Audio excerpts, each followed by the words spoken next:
That pen and staring makes them feel all the pain they caused in their lives. Oh, and he nailed it with Danny Ketchum. They launched the rise of the midnight suns. Mackie could finally ride Johnny Blaze now, and he gave him a hellfire gun. Oh, there's a notebook in his office, don't you know, full of stories, scenes, and fights. Howard Mackie sits and plots dears, and then our hero, then he writes. He's written so much more than just Ghost Rider, but that burning biker's where it began. There's so many books for you to choose from. Go read something written by a man. We got Ghost Rider, a couple of Spideys, 3 issues of Moon Knight, his creations abound. Danny Ketch's back as Ghost Rider. Howard Mackie's back in town. I say Ghost Rider, quite a few Spideys, those 3 issues of Moon Knight. The list's profound, and now Danny's back with his creator. Howard Mackie's back in town. Yes, Howard Mackie is back. That was absolutely awesome. Okay, we are live. You're watching Splash Pages. My name is Leo. I'm the monkey behind the keyboard here. We have an awesome show scheduled for you as always, and an amazing guest. I can't wait to get into this. But without further ado, Velvet, how's it going? Hey, it's your man Velvet J here on another award-winning podcast evening Tuesday night. It's 8 o'clock. Let's get it. It's news, a fantastic guest, Ghost Rider. We're getting it done. Let's get the show going, and on to my friend. Boom! It's me! Hey, it's me, George Jeremy. I'm here tonight, man. It's Tuesday night. It's Splash Pages, and we do have a very special guest tonight, but I'm going to pass it over to either Drew or Carrie. Drew. It's me! I'm going to take the buck this time. Hey, everybody. I'm Drew. We're here. It's Tuesday. It's Splash Pages. We got a great guest. Wasn't that intro fantastic? That's the first time we've done that. A lot of news, a lot of great stuff. But next up, the Cthulhu with the curls. Hey everybody. Welcome to Splash Pages. We have a very awesome guest tonight that I might have a little bit of something to do with a slight obsession or something. You know, I was just in his house singing. But yeah, welcome. Get excited. We have got Howard Mackie. The Mac's back in town. I mean, what?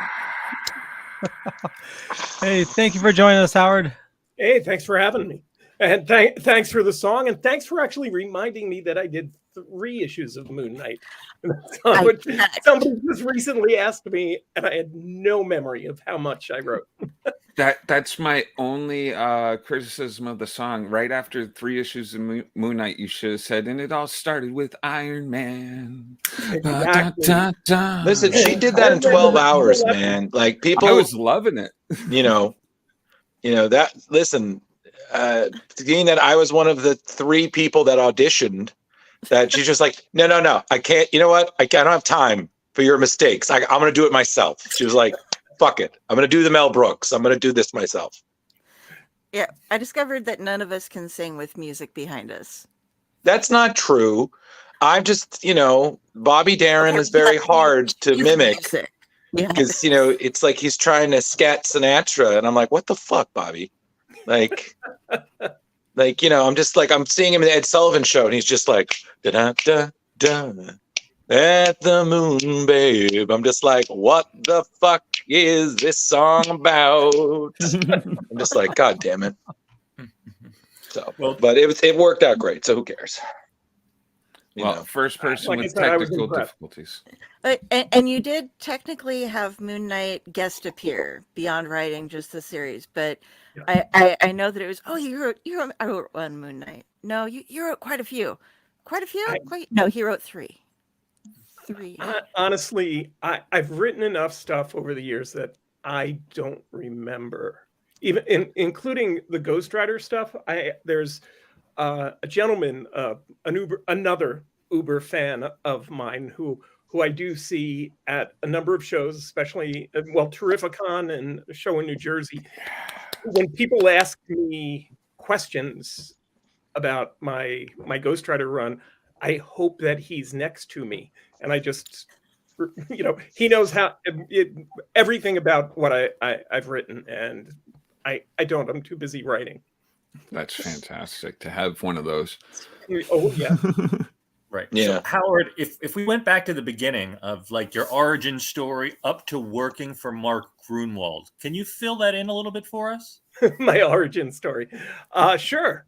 I mean, it pretty much of it plays out in the pages of Ghost Rider. I was born and raised in Cypress Hills, Brooklyn. Lived directly across the street from the Cypress Hills Cemetery. Hung out in those cemeteries, got in trouble in those cemeteries, got chased by the caretaker in those cemeteries who carried a shotgun that he filled with rock salt. I personally never was hit.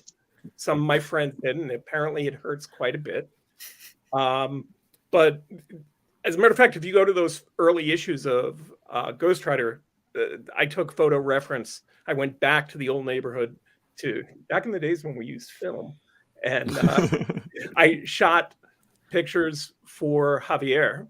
And so a lot of that stuff is very accurate. I had a good friend whose father was a caretaker in another part of the cemetery. And we used to go there and just, I got drunk there, but we when I was underage, and so there was that.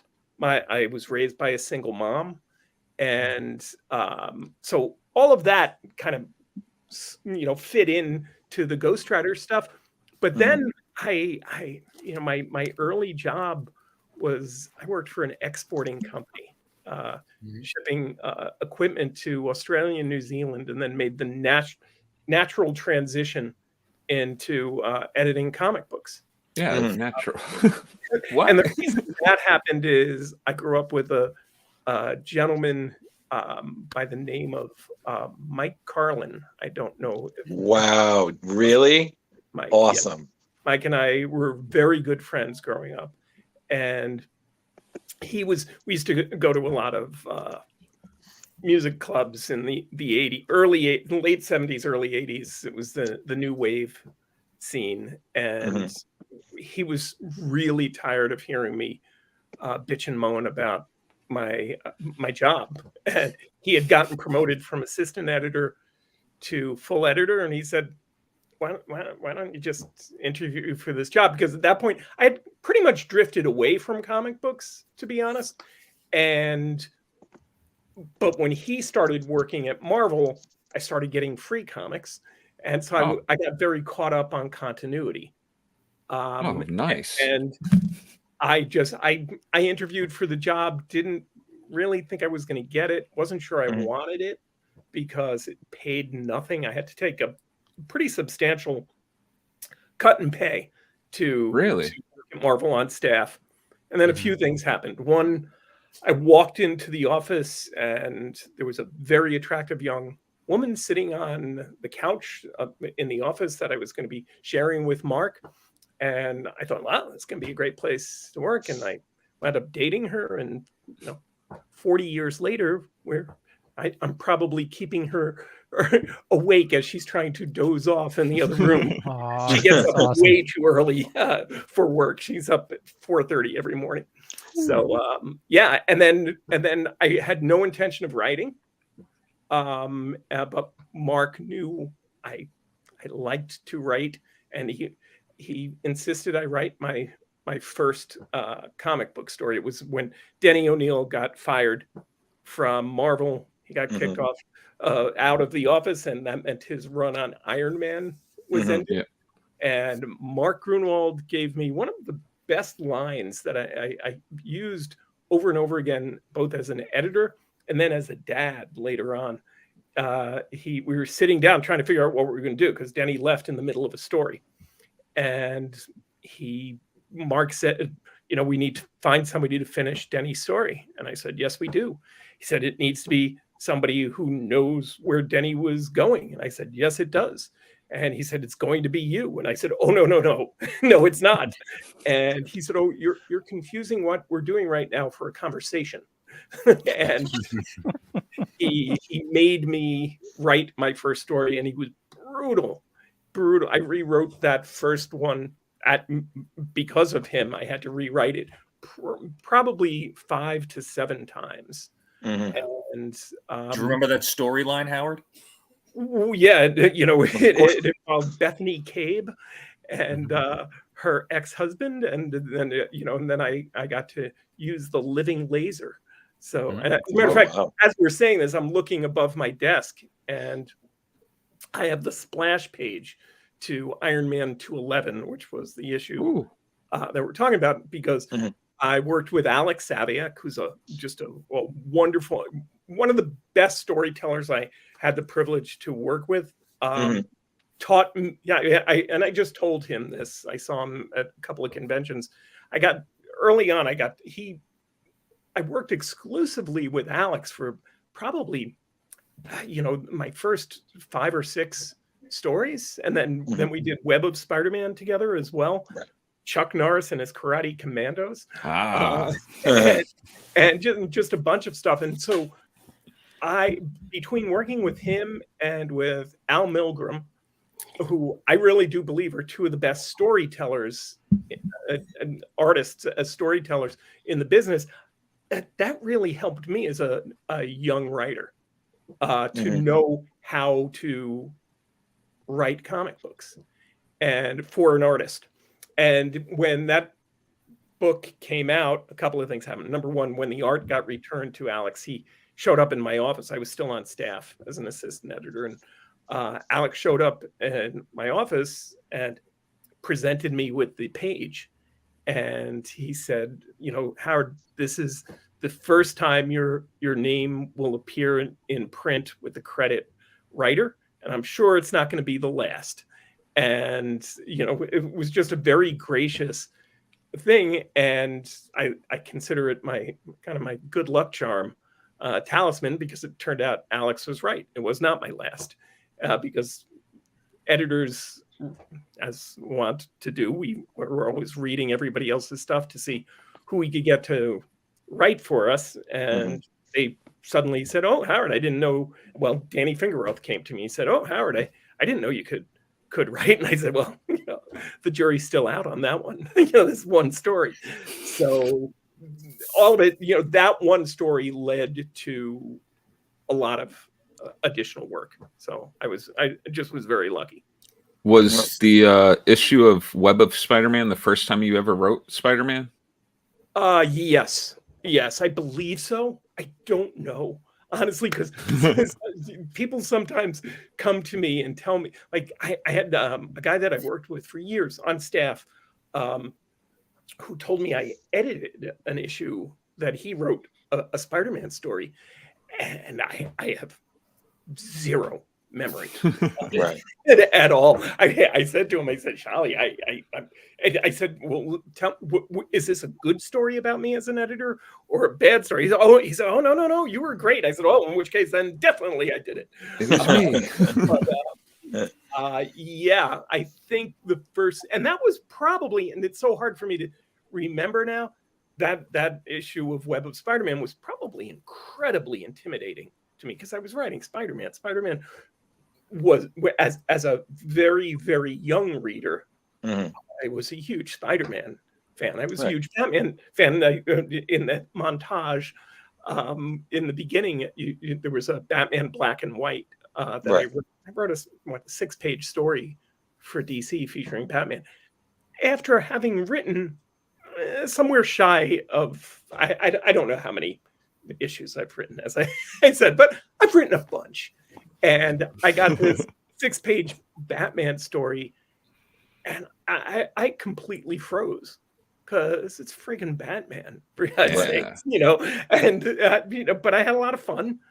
But that, I'm sure that went through my head when I was I mean, the arrogance to think that a young newbie writer could tackle Spider-Man when so many great stories were done before me. But Well, anyway, you I got had to do it for a while.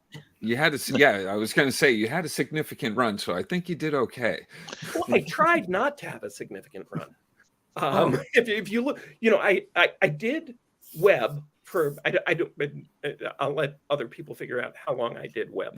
But I did it for a while, and then what happened? It was right around that time. Well, what happened was when I was pitching Ghost Rider, I was still on staff, and I had a bunch of other things I did. Avengers Spotlight. It was solo Avengers at one point. I did stories for them for a while. And do you want to hear how I got the Ghost Rider assignment? Absolutely. Oh, totally. I'm sure Carrie does. I loved Ghost Rider character. I mean, flaming skull, motorcycle. Come on. Yeah. Right. You had me. And I really liked where the old series wrapped up when Mark DeMatteis. I struggled with that because for the entire time I worked with Mark, he was always DeMatteis, and I've been corrected multiple times. I'd say Mark Castles, his name is DeMatteis, so I'm gonna accept that he's just wrong, but I'll say it. Anyway, I loved his stuff. And because it touched on, because it's DeMatteis or DeMatteis, and his stuff is just awesome in general. But it touched on a lot of themes of. I'm a very lapsed Catholic. I mean, that's an Same. Don't worry, you're doing great. Gross understatement. I did 8 years of Catholic school, so. I like to say I was a practicing Catholic, and I just you're in good company. Don't worry. Same here. Keep going. You're doing great, Howard. And that's why some of those themes that Mark also was a lapsed Catholic, and I kind of grasped onto those. And there's a lot of that Catholicism in the background of my my Ghost Rider stuff. But Mark Grunwald, he was my first boss, my friend, my mentor, and we shared a very small office together. And so we would just talk about stuff, and along the lines I was talking about Ghost Rider. And so he knew I was a big Ghost Rider fan, and I was now a full editor, and he showed up in my office one day and said, look, he was the executive editor, so one step below editor-in-chief. He said, we'd like to bring the Ghost Rider character back, and I know you're a big fan, so why don't you give us a pitch? I said, okay, great. I'll do it. And then he started walking out of the office, and he stopped in the door, and he said, oh, one caveat. Can't use Johnny Blaze. And I went, oh, fuck. I wanted to write Blaze. And he said, nope. He said, we want a new, younger character that you'll create. I said, okay. I was not happy, but I figured I'd go along with it anyway. And that's how Danny Ketch was created. And it probably, there's a rule of thumb with writing, you write what you know. I probably took that way too literally, because I had to reread the early run in order to prep for the new series I just did, and I was shocked at how much of me, the younger version of me, was in there, and but that's how Ghost Rider came to be. What I didn't know when Mark came in, I thought he was just asking me to write Ghost or give them a pitch for Ghost Rider. I didn't realize they had contacted, I think, 4 or 5 other writers to also give it, and all of them had way more experience than me. I found this out much later after mine was the one that was accepted. Right. Because if I had known that, it would have frozen me in place, and I never would have. I would have backed out, said, no, So it was very much a series of fortunate events for me that led to Ghost Rider. And I'm sure I had a point to the earlier thing we were discussing, and I don't remember what it was. It's not bad for the man who no one had ever seen your face at Marvel, right? Isn't that? That is correct. I was the mysterious Howard Mackie. Yes.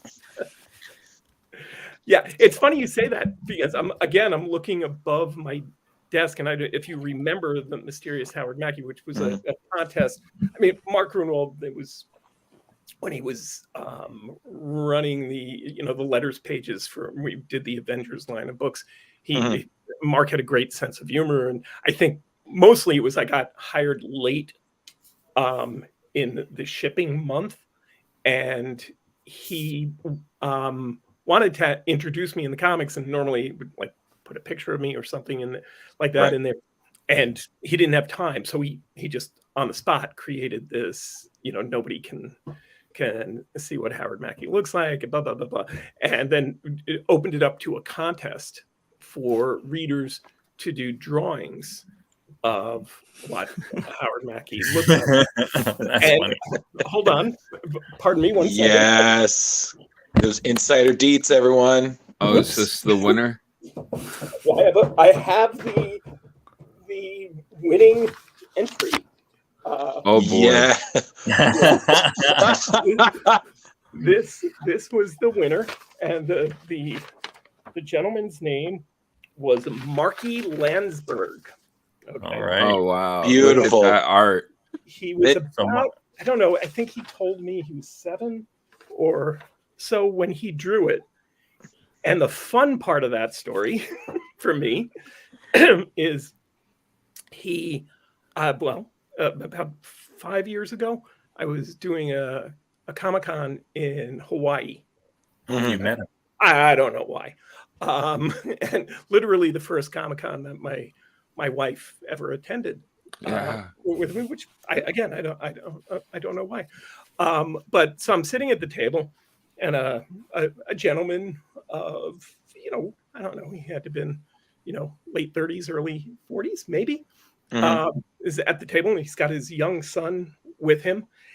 And he says, I'm sure you don't know who I am. And I said, oh, no, oh, sure. Have we met before? And he said, no. And he said, I'm Mark. I can't remember how to say his name, Landsberg. And he didn't even tell me who he was. He held up a copy of the letters page in which his entry was posted. And he said, I don't know if you remember this. And I jumped up from my table and I went, you're Marky? And he was flabbergasted that I remembered his name. And I spun around to my wife, who was sitting at the table with me. I said, Deb, this is Marky Landsberg. And she had been part of the panel that chose the winner. Oh, that's cool. Yeah, and it was just I think he was just very pleased that I remembered, and I got to take pictures with him, and I did a panel later on. I made him come up and Nice. Introduced him to everyone, told the story, and he's like a high-powered attorney now somewhere, and I'm still just writing Nice. comics. But yeah, so that was fun. Very cool story. Very cool Yeah, story. and it's funny just looking at that drawing. I was like, who drew like a 7-year-old version of Heisenberg from Breaking Bad with the hat and the glasses? Like I was just imagining, I if had you never wore that made hat, connection. just say my name. It's Howard Mackie, right? I mean, yeah, no, that's right. It's Howard Mackie. Mhm. Yeah. Yep. Mhm. Now, Howard, if I could pull you back one more time to Spidey. Sure. Now, you worked on Web of, Spectacular, and Amazing. Now, I remember when all those were out, which was amazing. Now, did you have a different approach for each title so you could differentiate your storylines? Well, actually, that thank you for asking that question, because that actually is how I got on this sidetrack of Ghost Rider, because I said I tried to write less Spider-Man at one point, because what happened was I was doing web for a while, and it was just at the beginning of my career, and at that point I had left staff as well, so I left staff with one book, which was Ghost Rider. And we had no idea how well it was going to sell. Right. And I wasn't sure I was going to actually be able to make a living at it, because it was one book. And unless you're selling really well, you don't get royalties. And anyway, I wasn't sure. As soon as I announced I was going off staff, other editors said, oh, you're going to have more time. One of those editors was Danny Fingeroth, who was the Spider-Man editor. And he offered me web. And so I was writing web and I was writing Ghost Rider, and I also had, it was my first foray into Marvel Comics Presents. That my buddy Terry Cavanaugh was the editor, and I was doing a Havoc story in Marvel Comics Presents. And one day I got my comps, of all three stories. I got a web story and a Ghost Rider story and the Havoc story. And I just started flipping through. I don't tend to read my own work, and this is probably why, now that I think of it, once it's published, because all I'll see is the mistakes, or something that the damn editor changed that I didn't like. So I just don't read it. But I did read those three, and I realized to my horror that Peter Parker, Danny Ketch, and Alex Summers all sounded the same. They all were speaking with the same voice, which was mine, frankly. And I could almost, in my more morose periods, which will come upon me at times, I could see myself sounding like Danny, and then in my more flippant times, I could see myself, being Peter, but Alex shouldn't sound like either one of them. And so I thought, I can't do this until I figure out how to make this work in my head. So I quit web. I said, can't do it. And that's when, and oddly enough, Terry Cavanaugh wound up taking over web after I did. And just a few months passed. I don't remember exactly the timing, but suddenly Todd was leaving adjectiveless Spider-Man. And Danny Fingeroth, I was up in the office, and Danny Fingeroth came to me and said, hey, Howard, do you want to write Spider-Man? And I said, Danny, did you think the problem I had was the adjective? The web part? I said, no. And he said, no, I think you do a good job. And I wound up doing it again. And I stayed on adjectiveless for quite some time until then. And then we had, time where there were four of us, I was doing adjectiveless. I think, Terry in the beginning was doing web, but then Todd DeZago took over. Tom DeFalco was doing, what was he doing? DeMatteis did Spectacular, and so Tom was doing Amazing. Right. And then all the bullshit that happened in the market and publishing and all that, and they pared it down to the 2 books, and I wound up doing both. In terms of keeping them different, which was your initial question, I'm not sure. I don't know if they came across that way or not. I was mostly, as I said, I was mostly focused on making sure everybody else that I was writing at that point, I was doing a lot of Ghostwriter and Blaze I had back in the book, and then I was doing some Gambit stuff, and as I've been reminded, some Mark Spector, Moon Knight Right. stuff, and I just wanted to make sure they didn't all sound the same, and hopefully that is the case. All right. Awesome. Thank you so So- much. So Jabo's asking, I have to ask, did you ever write Spidey's quips? And he also wants to know if you have a favorite Marvel villain. Well, I don't know. Isn't Spidey is always quips? Yeah, it's all. Yeah, He's he's very the So- guy was born so- with quips. Yeah, I'm guessing in the course of my, I don't know, I think it was close to 10 years I wrote some version of Spider-Man. I may have had a quip or two in there, and as I have in my own life. And my favorite Spidey or Marvel villain was Marvel villain. Marvel villain, yeah. Oh, I'm not sure. That's a really good question. Well, you know what? I'll go to Ghostwriter and the characters that I like. Scarecrow. I loved the Marvel version of Scarecrow because he was twisted and got me to explore parts of my own soul that were twisted as well. And so, yeah, he would be certainly one of my favorites to write. Nice. Oh, you wrote him so dark. It was gorgeous. So, Thank you. and before we get to Ghostwriter, I did have one other question because I'm an Amalgam fan. So I loved. Yeah, see, he already knows. Yeah. So I thoroughly enjoyed what you did with Salvador LaRocca and Al Milgrom, and Al Milgrom, Drew. Al Milgrom. Al Milgrom. Al Milgrom. Is that I'm saying that right, Rich? Yes, Al, you yeah. got it. No, Drew. But Yeah. he had like a name, wasn't it? Battling Al Milgrom, was Well, Right. Everybody had a name at some point. Right, battling, right.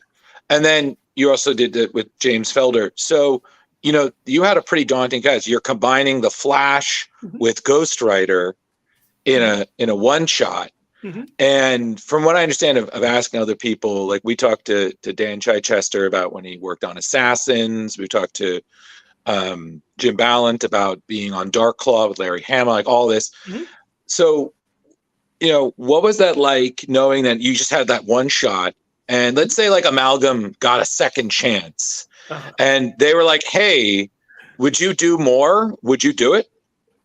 I'm not sure. I mean, I would have to go back and reread it, which I haven't done. And it was, it was a combination of Ghostwriter and the Demon from right. I'm trying to remember because didn't I have him talking like what's his name, Etrigan or yeah.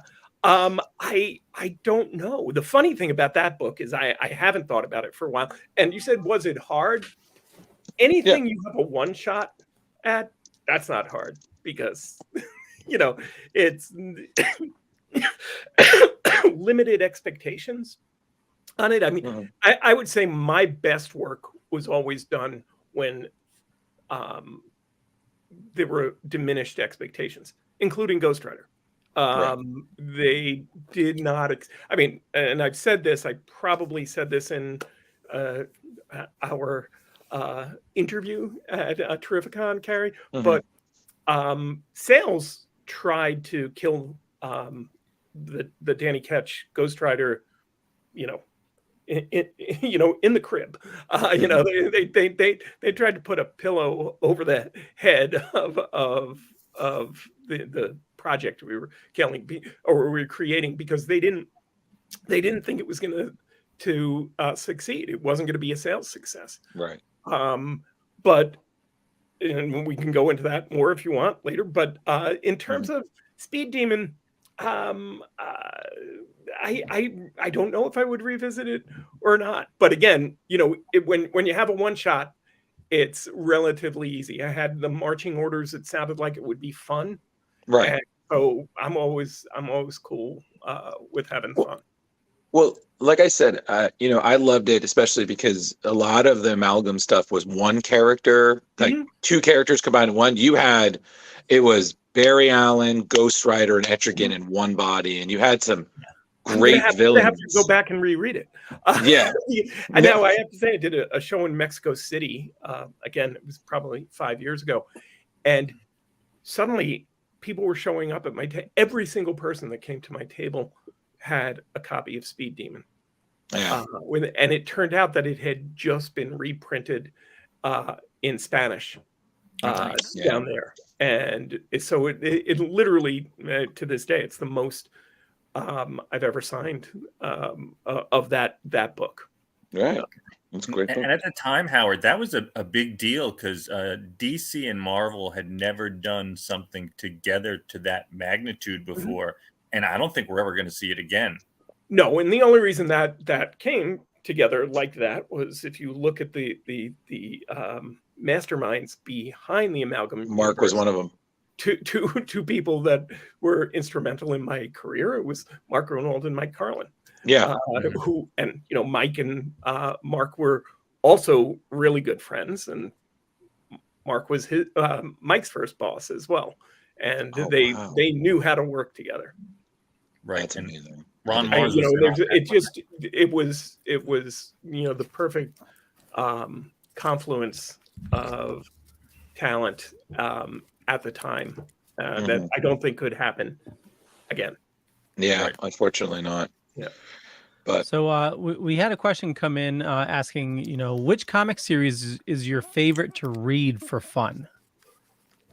Do you still read comics for fun? I don't read current comics for the most part. Okay. I have read some. I read Ed Brisson's version of Ghost Rider, which really broke another cardinal rule of mine, in that I tend not to reread any character that I've written once I'm done.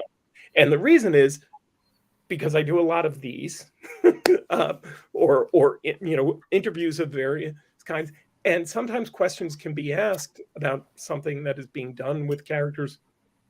And, I don't ever want to say something that could be taken as criticism of the writer that comes after me. Just, that's bullshit when guys do that. I'm not a fan. But what happened was I was at New York Comic-Con, it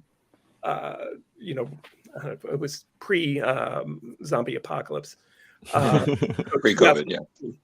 And it was right early on, I think it was Thursday or Friday. It was before the show was really cooking. Right. And so I just was walking around Artist Alley to see who was there. Mm-hmm. And I'm walking down one of the aisles, and there's a young guy sitting at a table with a big Ghost Rider banner behind him, and he had a stack of Ghost Rider number ones in front of him. I'm no dummy. I know comics. I know this must be a new Ghost Rider series. Not that one. No. This was the Ed Brisson's book that he did with Aaron Cooter. Oh, okay. And so he was talking to a fan, and I waited online behind the fan to introduce myself to Ed. And so it was my turn, and I said, Ghost Rider, I've always kind of liked that character. And he went, good. And, suddenly he's going into just vague, polite, dealing with apparently an aging family. Right. Mode. And I said, I've always liked the whole, you're using Danny Ketch. I've always liked Danny Ketch too. And, I'm saying a lot of that kind of stuff. I was completely setting him up. Right. And I stuck out my hand. And again, that's how it was pre-zombie apocalypse, because we shook hands. And he shook my hand, and I said, oh, by the way, I'm Howard Mackie. I used to write, and suddenly his grip just heightened on my what? I said, well, I used to write. He said, well, yeah. I know who you are, Howard. I said, he said, we're doing a lot of stuff with Danny and all characters. I said, okay, yeah, Ed, you're gonna have to let go of my hand. Yeah. And he gave me, he and Aaron both autographed a copy of their issue #1. And the next morning, and I wish somebody had a camera or a phone available to take a picture of me, because before the show started, I decided to do the thing that I don't ever do, which is I'm sitting behind my table with my banner behind me, which also features Ghost Rider and characters, and I'm reading the comic, and I actually quite enjoyed it. It was an interesting take. It was a progression, 20 years past where I had left off, and comics are different now than they were then. Right. I thought they did a great job. So, yeah. Actually, I had a question. I guess while we're looking at the comic, I did have another. It's actually a Ghost Rider question. So, okay. Leo, can we see some of the majesticness? Yeah, totally. Yeah.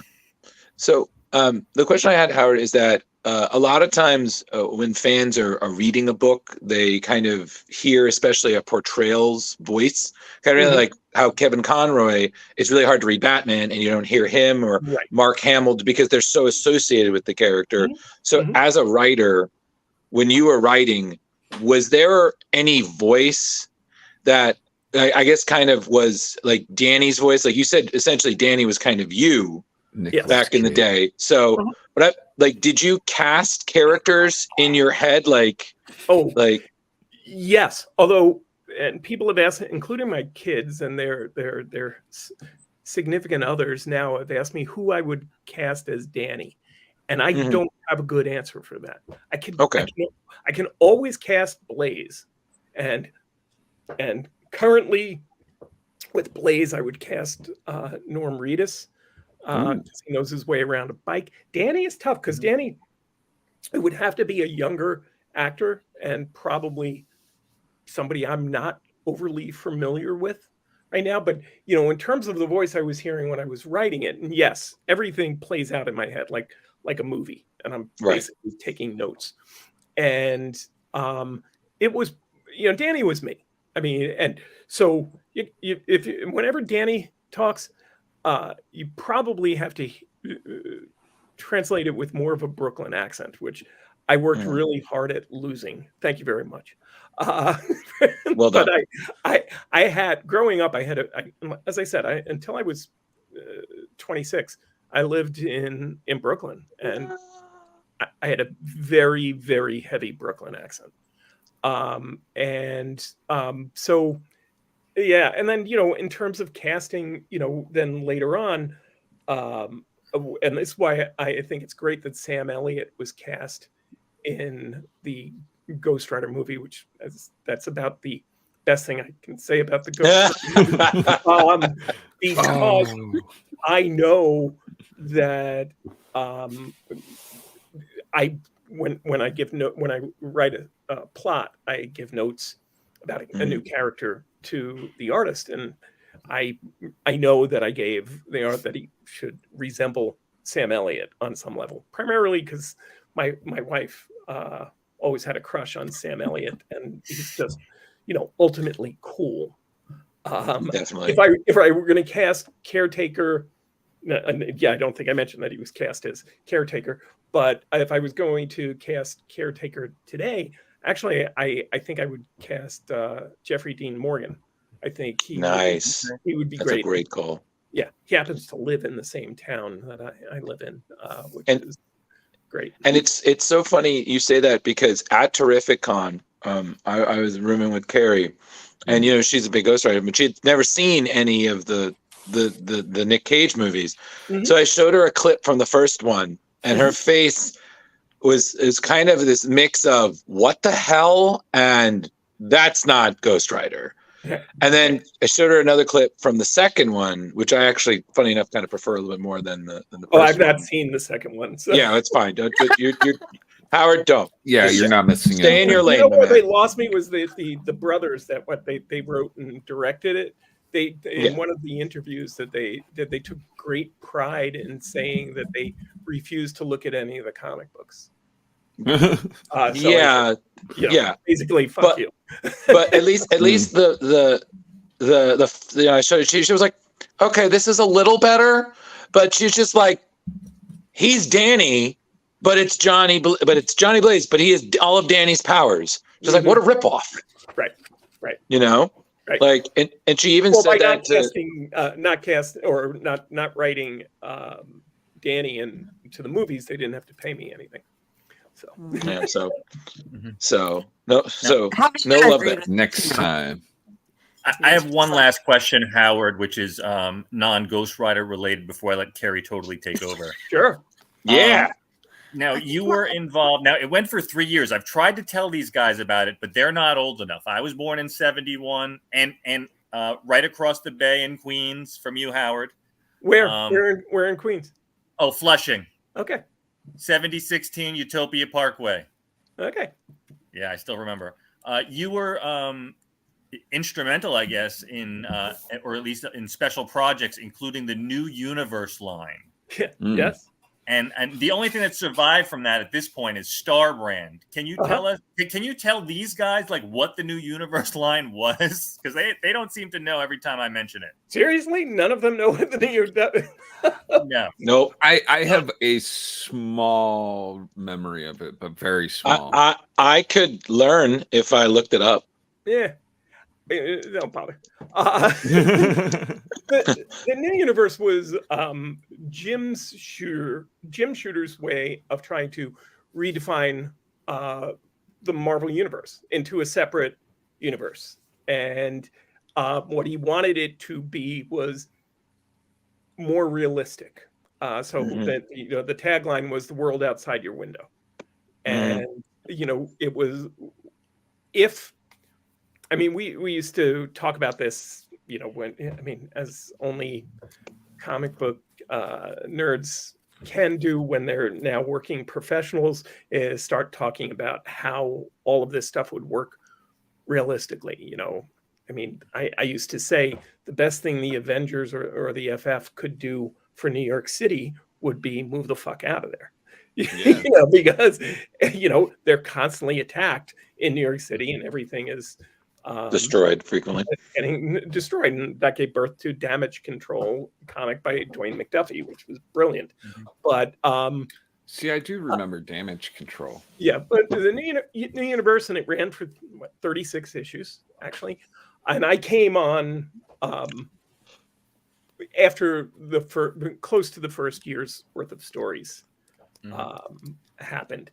And it just, as a matter of fact, I follow a New Universe Facebook group, and there are people that talk about their favorite New Universe books, and there are a couple in there that I look and go, how the hell did that even fit in there? Spitfire and the Troubleshooters, and Was it Merc? DP7 and Saga? Well, DP7 was one of the best, and again, it was written by Mark Grunwald, so I may be a little prejudiced, but I think it was one of the most cohesive books in the group, and but it was a really good experiment that quickly went off the rails, in my opinion, and then through a series of things happened. Jim Shooter eventually got fired, and I had inherited. I was promoted to full editor, and I was told, do what you can to save these books, because they wanted sales. And so I made massive changes, and I went along with the philosophy of the world outside your window no longer exists. Once if we were in the Marvel universe, the first time Galactus lands and starts trying to on the Earth, or somebody sees Ghost Rider, racing down the streets of New York City, it's no longer the impact. And they've explored a little bit of that in some of the movies after. In Endgame, they explored it quite a bit after everybody disappeared for 5 years. I mean, it's got to have some impact, but the intent of the new universe with Starbrand and Right. everything else, and quite frankly, I mean, look, I was the editor. We really, turned over. I mean, not only did we turn that apple cart over, we started throwing the apples at a brick wall just to try to. We weren't trying to create buzz and and get some sales, and we did it for a little while, and then it ran its course at the end of 3 years, and at the top of every one of the last issues, it was my idea to come up with number 36 in a 36 issue limited series, and they all went off to the sunset. But I guess Starbrand is still around on some level. Yep. That's the funny thing. I just did a quick little search and kind of analyzed, and I was like, wow, I've read things. It's like stories, characters, and whatnot that were universe, and I was like, I had no idea. So sneaky. Yeah. Very sneaky. Pretty cool. Thanks for sharing, Howard. Sure. Yeah. See, Rich is good now. Rich, can you stop bringing it up now? Yeah, I'm good. Well, now we've heard from the man himself. It's real. Yeah, I have some original. I think I have some Starbrand art in there too. What Didn't a few on people that lose whole their jobs, Howard? In that, What's that? because wasn't because that was Jim Shooter's baby. Didn't a few people even lose their jobs because he didn't like the way it was going? Oh yeah, I mean that's ultimately. As a matter of fact, when I got the promotion to take over the new universe right before Jim left Marvel, or was asked to leave Marvel, and I started preparing my resume the next day. Because as a matter of fact, first what I did was I went to Tom DeFalco, who was second in command at the time, and asked him if he could prevent me from getting promoted. and his line to me was, the thing of it is, Mr. Howard, you're fucked either way. And so I got the promotion, and shortly thereafter, I mean, it was within weeks of my getting the promotion that Jim was fired, and suddenly I could do whatever I wanted. Right, and then you were like, "Phew!" Yeah, and first thing I did was I brought John Byrne in to do Starbrand. Oh, big move. And this was right after that was his return to Marvel. Right, having done Man of Steel at DC. Nice, crazy. Well done. So I have one other question, and just because it's the season, it's the Halloween. It's the time where a lot of people like to watch horror movies. Are you a horror movie fan? And if okay, I am not. I know. It's funny. I get that question a lot. Damn, I thought it was me original. People assume that I would be because of the type of stuff I. No, that shit is all up here. I don't need somebody else's darkness. I got my own percolating. And I mean, I obviously I watch some horror movies, but right. And none of it does anything. Do you have any favorites that you rewatch in this time or like this season? I mean, I honestly, I really love The Werewolf by Night on Disney Plus. I don't know if you've seen the black and white. I hear they're colorizing it or something, which just that doesn't. Oh, stupid. But that's a little weird. Not necessary. No, I mean, I'm more likely to read horror than to see. I'm big Stephen King fan, but like early Stephen King. I really, really liked. I'm just trying to think. If I look around my office, I would be able to. But no, I don't. Okay. I used to get scared by the Wizard of Oz when I was a wee lad. But the monkeys in the trees. I was a big science fiction movie fan. I found that stuff, but I mean, I was older by the time. I'm older by the time all the slasher flicks came out, and I've seen a few of them, and they did nothing for me. Right. Although Scream, I genuinely enjoyed because it did scare me. The opening scene in particular, and I've read the screenplay as well, and I absolutely understand why they bought that screenplay. You read the screenplay and that opening scene, you go, Jesus, this thing is pretty close to perfect. But I was tricked into watching it by Todd DeZago, because Oh, okay. he said, "Oh, you got to see this movie. It's hysterical." And what he meant was it was hysterical if you've watched all of the other like 1980s slasher flicks, Right. which I hadn't. And I remember my wife and I, we had 2 small kids, and we lived in the middle of the woods in this big old house that the room that she and I were watching movie in was like kind of jutted out. It was all windows all around, and we started watching it, and we were kind of scared to get up and go to the bathroom by ourselves. So I did actually enjoy that, and I did see some of the humor in it as well. Well, as long as you didn't say "you'll be right back," you would have been fine. Yeah, well, exactly. You know, the rules, Howard. The rules are very clear. See, and if I watched enough of those movies, I would know what the rules were. Right. But I'm from Brooklyn, and none of that shit would work on me.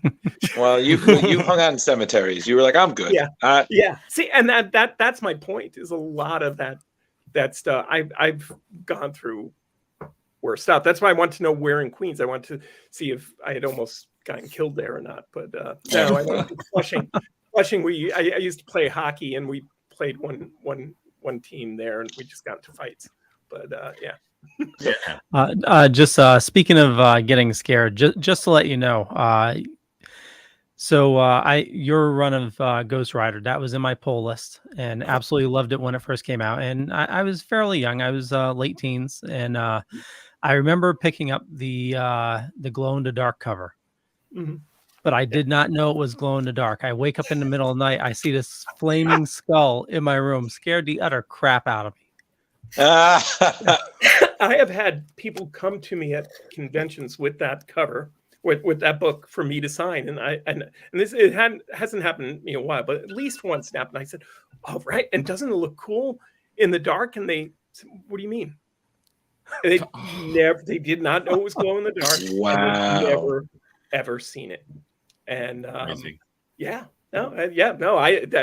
that's close. I was never a big fan of the what they referred to as enhanced covers, but they were gimmick covers. Yeah, that's gimmicks. Drive sales, and I just didn't. They were the so-called holograms where you trying to bend it exactly right to see or whatever. Yeah. And I remember walking into Bobby Chase, who was my editor's office, and she said, "Howard, I want to show you the cover for Ghost Rider number 15." And I said, "Okay." And she said, "It's going to be, look, it's glow in the dark. It's going to be going." And I said, "Really? Come on, it's going to be some." Who reads comics in the dark? Yeah. Well, yeah. She said, no, it's really cool. I said, "Come on, Bobby, really?" And we went. There was like one room we had in office. It was called the Lucy Room. It had a light box that you went in, you turned off the lights, and you lit up the light box, and you could trade stuff. And she and basically it was an enhanced closet.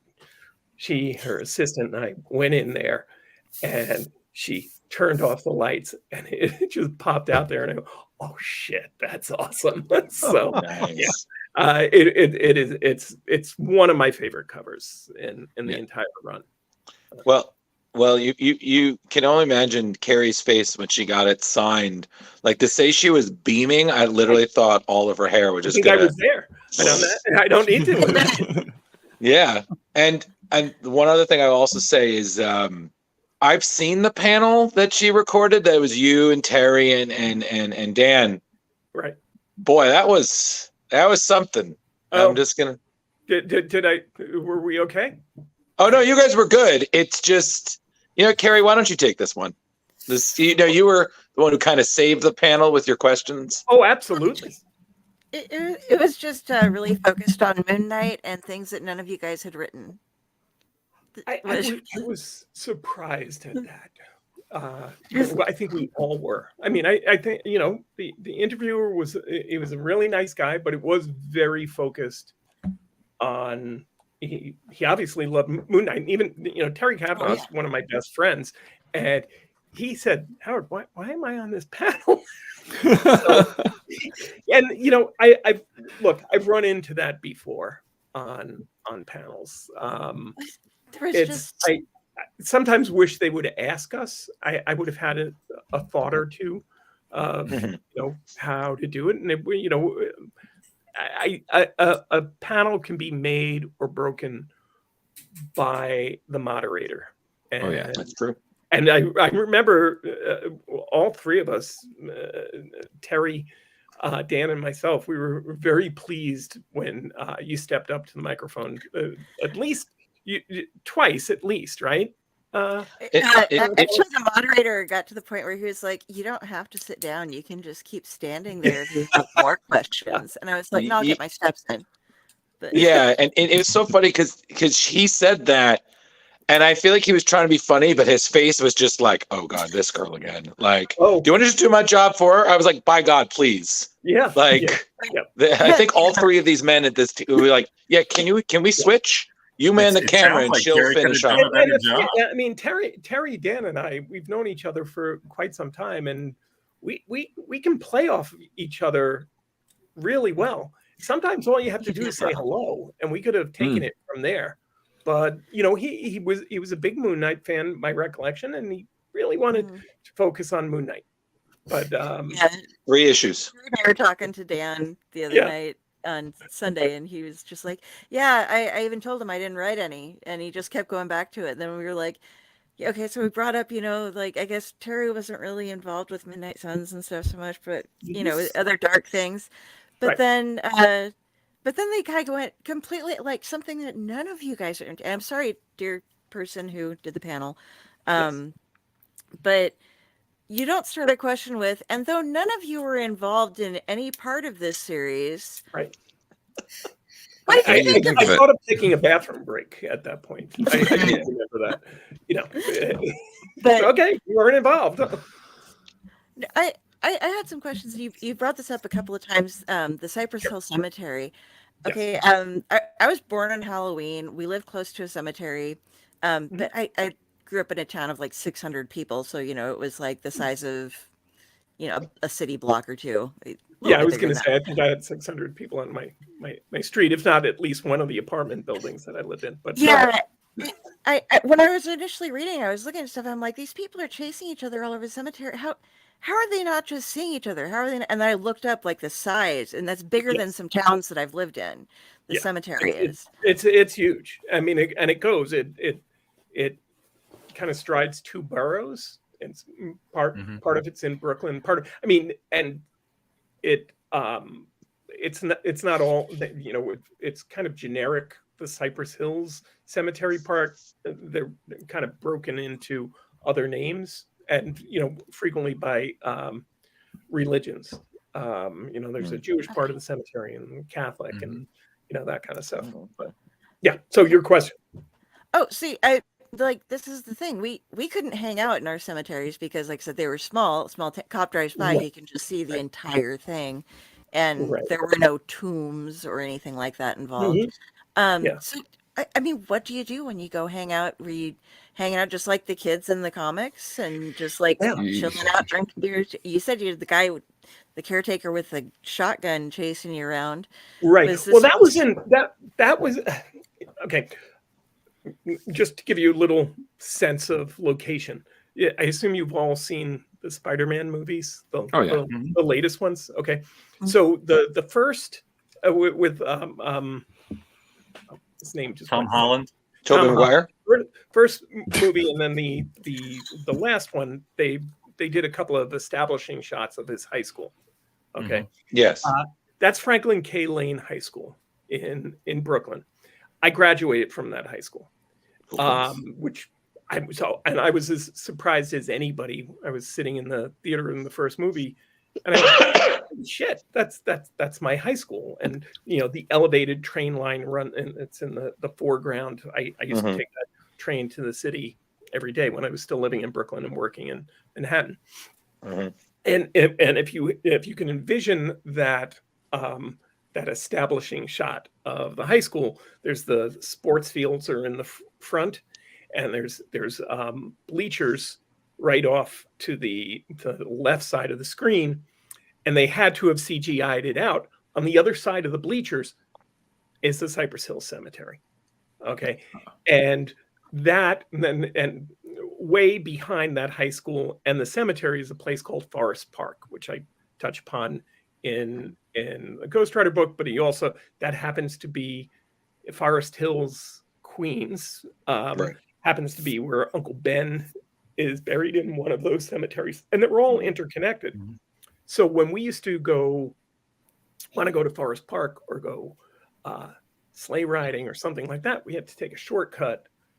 The easiest shortcut was through this Cypress Hill Cemetery, right behind high school, and that was where that caretaker with the shotgun, with a rock salt in it was. And and it was just a risk you took. He also had a really nasty German Shepherd that he would sick on. You just had to be fast and be able to get over a fence very quickly.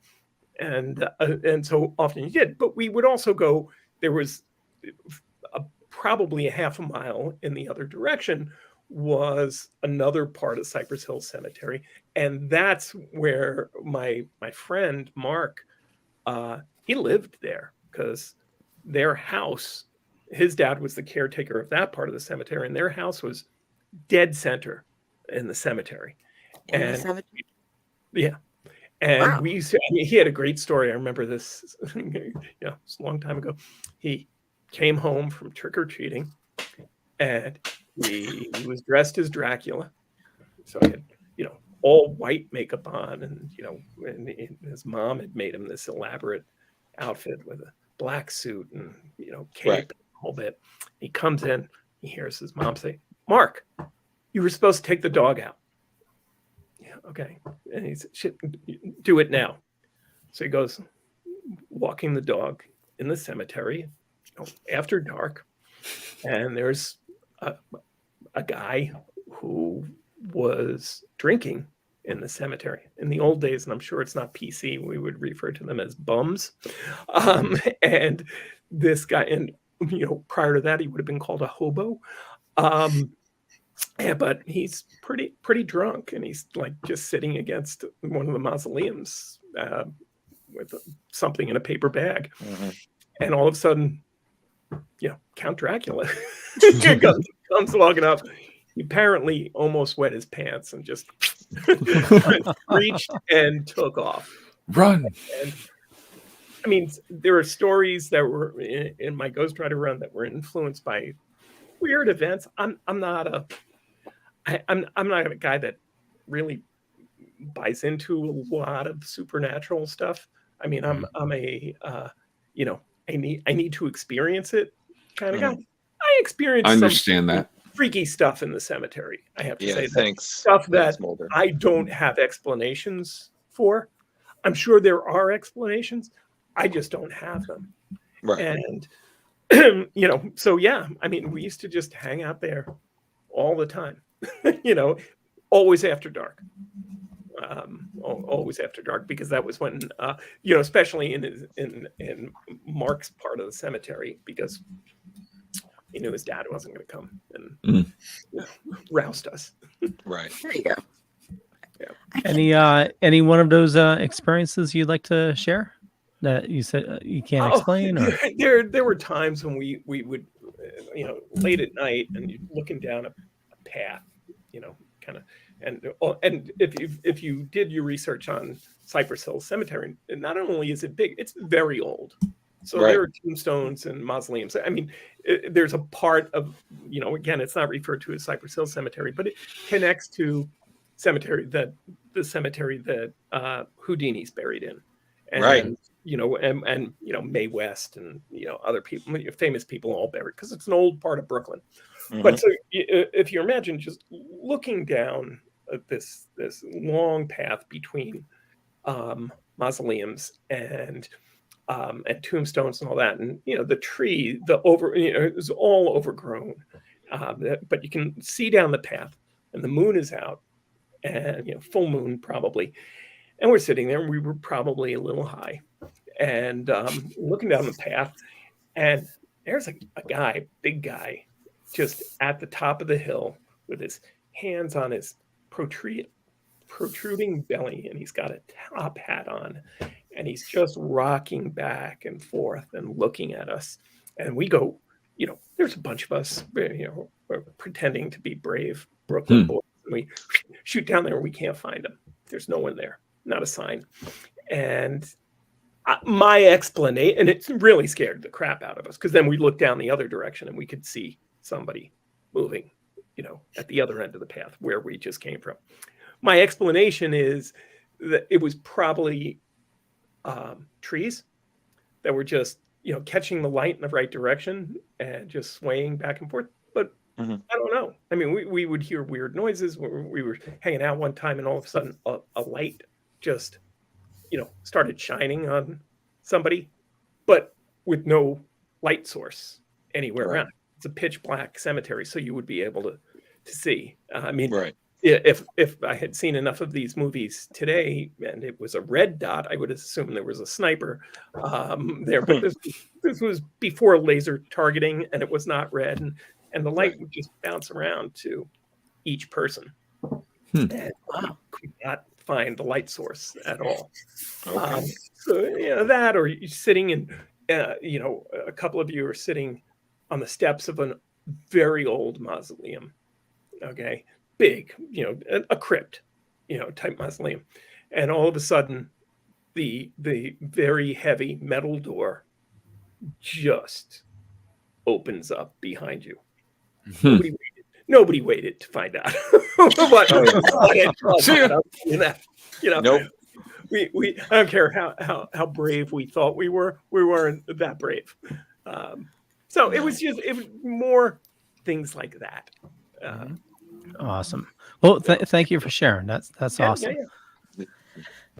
Well, I'm good. That was a great. I feel like that's a great story to end on. I was like, the spooky stories of Howard Mackie. Yeah, there you go. Before we wrap things up, Carrie, did you have any other questions that you would like to ask the Honorable Howard Mackie? I remember you're still having another interview with him, so I know you're going to save some for later. No, I don't have another interview set up with him yet, but I would love to. So, foreshadowing. So perhaps writing tools. I'll be sending you an email about this later. But no, one thing I wanted to ask, and I'm not focusing everything on Ghostwriter, is back in 2001, you were Writer X. Yes, and you maintained that for a long time. And I don't know, how hard was that to keep with? I mean, because the internet was starting to be a thing, and so I was wondering if you could explain a little bit, because you obviously understand more behind how it was working than I did, but it was when they were trying to revamp the X various series. Yeah, it was my idea, actually, because it was really? right at the time that I felt, and this was more personal observation, that comics were either being sold or not based upon the names in the credits. Okay. And that it was strictly, there was a cult of personality that was developing. And, it was, the direct market had fully taken over, and based upon what we do, you solicit comics ahead of time. And if it was the right name or group of names, and at that time it was very focused on writers instead of artists, book could, either, sell, like hotcakes right out, or just die right away. And I wanted to write, and I thought, an X book, and specifically an odd kind of X book, because it was not a traditional X book, was the ideal place to experiment, to see if my if my assumption was correct. And so I came up with the idea of the Brotherhood, and it, we promote, I wanted to write it anonymously. And so because it was an X book, we called me Writer X. And Marvel was pretty good. There were very few people that actually knew, even up at Marvel. I mean, the editor, obviously, and his assistant, and I actually even what's his name? The artist who I just communicated with, Leonardo Manco. Is that his name? Anyway, he didn't know who it was. He just got plots from X. I mean, I made sure, when you do a plot, typically I put my name on every page with my phone number so the artist can call me. No, his instructions were if he had questions, he was to call or contact the editors, and they would relay information through me. And it proved to be the case that because the book actually did pretty well. It sold. The first few issues sold really well, and then unfortunately, I don't know if you remember when it came out. It was in 2001. It launched in the late summer of 2001, and it was about super powered, mutant terrorists. And then 9/11 came, and actually the editor called me, and I said, "Oh, I was just about to call you," and he said, "Oh, why?" I said, "Because I can't do this right now." Yeah. And it's so good because we don't want to do it anymore. And so that's why it was canceled. And but the buzz around that book with everybody trying to guess who writer X was phenomenal. And it proved my point because it was they were guessing. A bunch of people guessed me, but then other people guessed everyone from Joe Quesada to Todd McFarlane to Neil Gaiman, which I took, high praise, quite frankly. Okay, yeah, going back to the horror thing, I can read anything by Neil Gaiman. The Sandman stuff blew me away. But that to me proved my point that I have to say, Rich Johnson, who does Bleeding Cool News, he always assumed it was me. And I happened to meet him a few years ago in London. And I said, well, why? Why did you think? He said, well, because, there was a lot of dots in it, an ellipse. And I do. It's my, when I'm writing dialogue, I try to write the way people speak. And nobody speaks in complete sentences. We certainly don't speak with semicolons. And I rarely have full stops in what I say. So, my speech pattern is a series of ellipses, and that was conveyed onto the pages of the Brotherhood. But it appears in everything else that I write, and you will not, if you go back and reread anything I wrote, you will not be able to unsee it now. So, anyway, that's how it happened, and that's how it ended too, because of 9/11. Okay. Right. Well, Wow. that's kind of depressing, but at the same time, rather Yeah. cool. Like the story's cool. 9/11. Yeah. It was a very How does cool Howard experience. Mackie spend his days now? How does he spend his days? Well, I'm an old dude. I do a lot of writing. I have other projects in the works. I have my buddy Terry Kavanaugh and I have a side gig going on where we do some custom comics work for people. We have a thing called Inksmith, where we will do custom. We'll turn you into the superhero of your own story, especially if you have way too much money. What about for those of us that don't have enough money? Yeah, well, you gotta. What about the economically You're out of challenged? luck. Yeah. But we've got a couple of gigs going for That's some cool. international companies where we're doing IP development. Nice. And then Nice. I'm a grandpa, baby. Oh yeah. My 3-year-old grandson can identify Ghost Rider very easily. He's That's much dope. more into Ghost That's Rider good parenting. Nice. What's that? That's good That's parenting. Good Yeah. grandparenting. Yeah. Oh, absolutely. So yeah. No, I'm doing okay. Awesome. And then That's I do awesome. I do a lot of conventions. Actually, too many sometimes. I'm thinking of kind of reeling that in right now. But you'll stay on the Terrificon circuit, right? I'm not sure about this year. I love Terrificon. It's one of my favorite shows. My wife loves it as well. The time I haven't been invited back, so and I only go to shows to which I'm invited.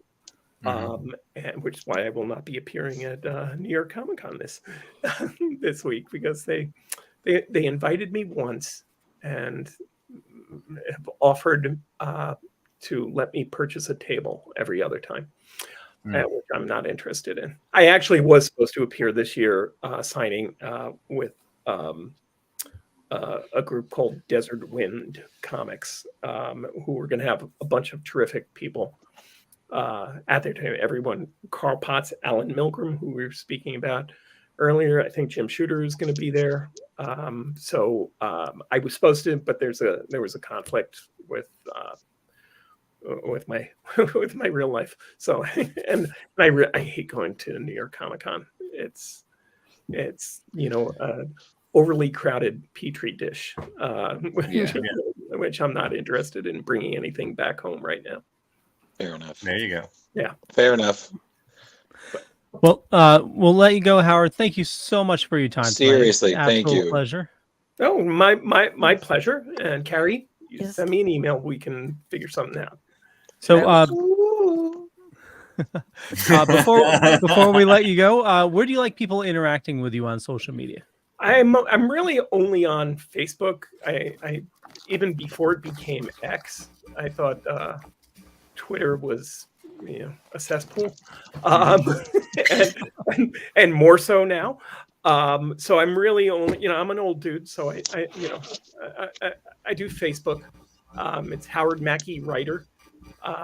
There is another Howard Mackie account that was mine, but I haven't looked at it in 2 years. So Howard Mackie Writer, and I will respond to and answer all questions that have to do with comic books.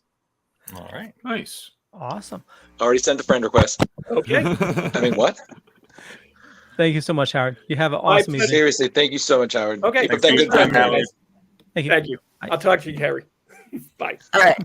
New York, New York. Oh, that was Somebody's awesome. got a date in a cemetery later. All right. I'm so happy. It's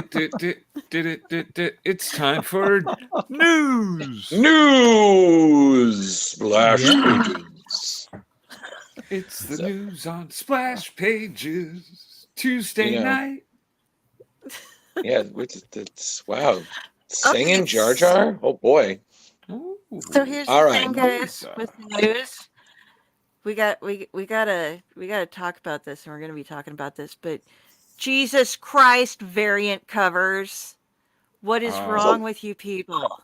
There's a lot Do of you need variants. one for everything? I wish they would Every listen to single you. goddamn comic that's released has like 40 variant covers that come out with it. And I'm sorry, I don't mind. I've got a science of click, paste, done. But damn, dude, we had to actually remove some of the pre-established pictures to fit the news in this week. Wow.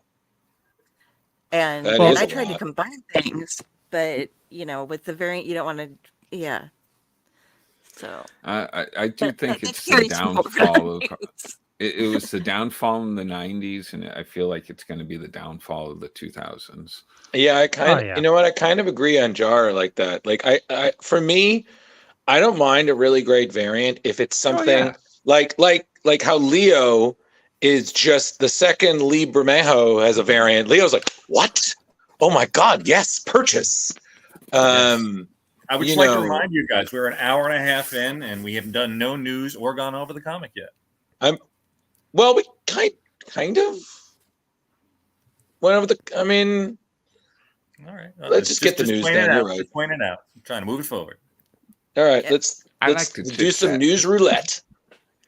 Well, okay, so I Spin the know wheel. these are not in order, but since we're talking about variant covers, I'm going to kick it off real quick. Due to the anniversary of Avengers, Disney is going to come out with special variant covers of Mickey Mouse and his friends. They've been doing it for a while, haven't they? Well, these are new. Oh, they're new. These are new. There's going to be a series of 3 coming out. Mhm. And so this is celebrating Avengers. It's recreating some of the classic covers. And See, these kind of variants I'm kind of okay with. okay, you say that now. Uh-huh. But so it's celebrating the anniversary of Avengers, but yet these are variant covers that are going to be on Spider-Man. What? What? Yes. What's How the does- Avengers again? That looks like the Avengers, not Spider-Man. Yes, And these are going to be variant covers on Iron Minnie Spider-Man. Mouse is kind of funny. Yeah, I keep gravitating back to that myself. I'm not gonna lie. And Goofy is Thor. I feel like there's something you can do with that. Yeah, he's definitely worthy. Yuck. That hand is in the wrong position, though. Is it? That did not sound right. At the bottom. It's just weird. Sorry. So Pinchy. so celebrating Avengers 60th anniversary, Mhm. the variant covers will be on Amazing Spider-Man 41, 43, and 45. It's still weird to have that on an Avenger cover on a Spider-Man book, but Exactly. whatever. That's why I think they're throwing, just variant covers just to have variant covers. Well, because you know what that reminded me of? Do you remember when we covered Disney doing those Disney variants, but that were pins Yes. that they were going to release? That Right. kind of reminds me of that, but this is like I'd rather see some of those covers as variants. Remember we had like Well, they weren't they already? Didn't we go over that like a couple of months ago when you brought up the pins? We were like, oh, well, weren't they already They've doing done covers comics? of them. Yeah, they've done covers before, but like I would rather see some of those pins as covers versus those are cute, but it's just I don't know. I feel like I agree with Leo. Like it just seems rather like, well, let's just get this out. Well, I appreciate that they're at least homaging classic covers. Yeah. That's nice to see. It's good work. It's just although I odd that it's- agree that it shouldn't be for Spider-Man. Yeah, it should be for Avengers, but Howard Mackie accepted my friend request. I mean, continue, please. So yeah, I'll continue with more stupid variants. So because of the ever popular Life Day, we're gonna get some They do Star this Wars. every year with Star Wars now. Actually, if I may, Leo, you're right. That was a tradition started with the infamous Star Wars holiday special. So from the 70s, they've been Life Day is essentially Star Wars is Christmas. Oh, I know that. I know where it's come from, and I forced you all to watch the holiday special one year. You didn't know, you did not. We watched the Boba Fett segment, and that is one of the few redeemable parts of that. The part that I got vetoed for is I wanted us all to watch B. Arthur singing in a cantina in Mos Eisley. But, we were worried about copyrights, so we just watched that was anime. true. That was true. Tom and Jenny agreed that Donald back on the Avengers one makes a good Hulk. That lady looks scary in that one. I'm sorry. Yeah, that's Anakin's Oh, mom. yeah, That's just some Anakin's sinister shit right there. She looks like she's about to beat him with a glass of. It looks like she's about to poison that Banta milk. Yeah, before she got gruesomely murdered by the Tusken Raiders. Good times. Yeah. And then It's supposed to be a kids movie.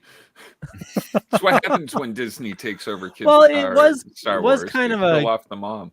It was kind of a kids movie when Anakin decided to do genocide against the Tusken Raiders, right? You got to kill Bambi's mom. You got to kill Anakin's aunt.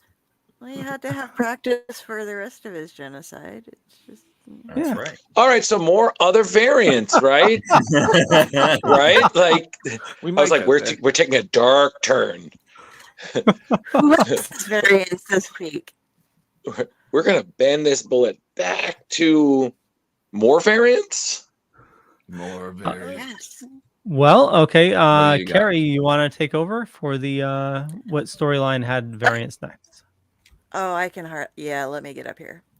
Okay. Okay, we're going to start with the ski chalet. Oh, that's me. I get to geez. thank you, Drew, for handing this out to me. You're welcome. Hold on a second. Why?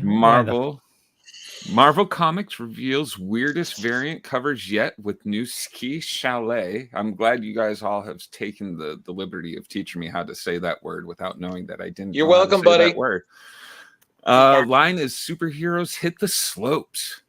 Winter is right around the corner, and many of our favorite Marvel Comics characters are going to suit up for some snow-filled fun in new ski chalet variant covers. At first glance, we thought these might be some sort of promotional tie-in with Winter Gear Company, but nope.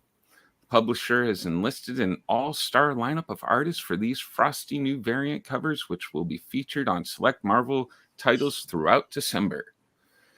The first batch showcases Captain America, Storm, Spider-Boy, and more, all decked out in new winter apparel designs and enjoying all kinds of cold weather activities. Today, another couple have followed, this time starring Mary Jane Watson and Spider-Woman. Will you be picking up any of these ski chalet variant covers when they arrive in comic book stores later this December? Bum, bum, bum. Will ya? No. Okay. Probably not. Why? Yeah. Who is Okay. this for? I need to say though, that Storm cover looked like pretty fucking cool. I'm not gonna lie. That one, I thought that one was pretty dope. What the hell was Spider-Woman carrying? I could not figure out what the hell She's was carrying on a snowboard. Wait, That was a snowboard? And this one is gonna sell out simply That's because good. it's J. Scott Campbell. yeah. So, Mary Jane, sexy. I was like, yeah, we've seen this, Jay. Yeah. Move on. But this is, I'm sorry, what? Oh yeah, she does have a snowboard. Oh, now I see it. Not really Yeah. dressed for winter. And nobody else was looking at the snowboard. The I was. Yeah. good for But it's see, I think this might be the most unnecessary of the covers. I'm like, why? Like, why? Spider Boy. I mean, Or the if Spider-Woman. those stories had like a winter theme in it, okay. But I don't get it. It's a yeah. Well, Moving I mean, what was the swimsuit? No. No, Leo, don't even try to connect. Remember the defend, 90s failed. whatever. 90s Moving failed. on. Before we move on, Jar Jar, when we cover this again, because they'll do this again next year, just remember the T is silent in chalet, just like Perron. Perron. Okay. Also, Leo, Olivier Perron. Oh, Perron. Yeah.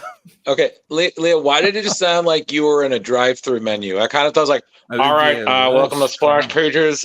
Take a number 2 with medium fries, a shake, and That's it. I was all computerized. For a yeah, second. you went AI on us for a minute. It was like Yeah. AI pond. I was like, nope, thank you. Well, that's the tie-in. I wanted that to be the next tie-in for the McDonald's tie-in with Loki. Wasn't that? Hold on, that's a spoiler, isn't it? I don't know. Yes. Are we allowed No. to talk? No. Thanks. I'm wondering if they're going to have some kind of promotional thing. No, they going do. on. They Oh, they do are. they? That's why I mentioned it. Oh, okay. What's the It's not part of our thing? storyline, but Yeah, Jar Jar, whenever you go to McDonald's now, if you get sauce, it says Loki on the top of their Yeah, sauce. it's Loki sauce. So it's you think you're getting sweet and sour? Trick, it's barbecue. Oh, you're doing that. I was like, Oh. what's happening? Yeah, apparently they really transformed a McDonald's in Brooklyn to film all that stuff. So Oh, really? Well, 2 days. well, come on. I mean, Don't you remember they literally built a White Castle for Harold and Kumar just for the hell of it, and actual people showed up. They're like, "Yeah, can we get burgers?" And they're like, "No, yeah, we got real food." So anything's possible with Hollywood. Yes. Okay, next variant, Carrie. Stormbreakers. Oh, I get to do that again. Thank you, Drew. You're welcome. Marvel's Stormbreakers spotlight Marvel's greatest icons in new variant covers. Throughout November, we did December, now we're in November. See the current class of Marvel's Stormbreakers turn out epic takes on Marvel's A-list heroes, most of which will adorn the covers of the characters' respective solo series. Timeless and dynamic, these new portraits of Spider-Man, Captain America, Fantastic Four, Captain Marvel, Luke Cage, Blade, Moon Knight, and Ghost Spider, who I have never heard of until now. Spider-Gwen. Oh, is it? Yeah. Oh, okay. Showcase the raw creativity and inventiveness of Marvel's elite artists. God, I'm speaking in tongues. Each month, Marvel's Stormbreakers bring their incredible talents to your favorite comic series and characters and flex their skills in exciting themed variant cover collections. The current group of artists includes, I'm going to mess up every single name here. Ready? Elena Casangrande, Nick Klein, Jen Bazuldua, Chris Allen, Martin Cocola, Lucas Wernick, Federico Vicente, and CF Villa. Each of these artists embody the raw talent and creative potential to shatter the limits of the visual storytelling in today's comics. Check the November's 8 Stormbreakers variant covers now and pre-order them at your LCS today. Okay, that was Crazy great, Eddie. But I mean, those make sense to me. I was like, again, they're all cool, and I'm glad these up and comer artists are getting their shot. But I'm like, okay, it's still like nice. I'm fine. I think at least they're with their respective, as it says, with the respective series. That makes sense for a variant, but you don't need 20 variants for every issue. I think is our biggest problem.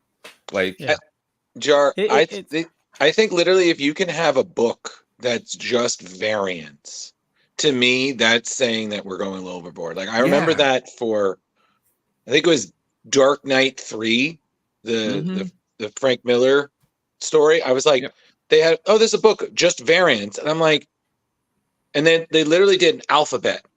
And I'm just like, are you out of your fucking mind? Like 26 variants for what? Well, like, okay, so you made fun of me earlier because of the Lee Bermejo. No, whoa. First thing is, I never make fun. I point out patterns. Okay. Well, anyway, with his though, you know, I find it's true art, you know, and he does release art books, which is collections of his variant covers. So that I could see, you know, buying, which I have. And buddy, every year I tell you, if you stop buying these things, you give us who care options to shop for you in the holidays. But no, we got to have 40 variants. Oh my God, I'm Leo Pond. Well, so that brings up a big point. Like you mentioned earlier, like, is this the rebirth of like the 90s? Are we going to see like the death of comics again with these variants? You know, because you got to imagine, you know, the LCSs are stocking, you know, most likely some of these, if not all of them. And what are they just going to be stuck on the shelves and end up in the dollar bin? Yeah, probably. Oh, yeah.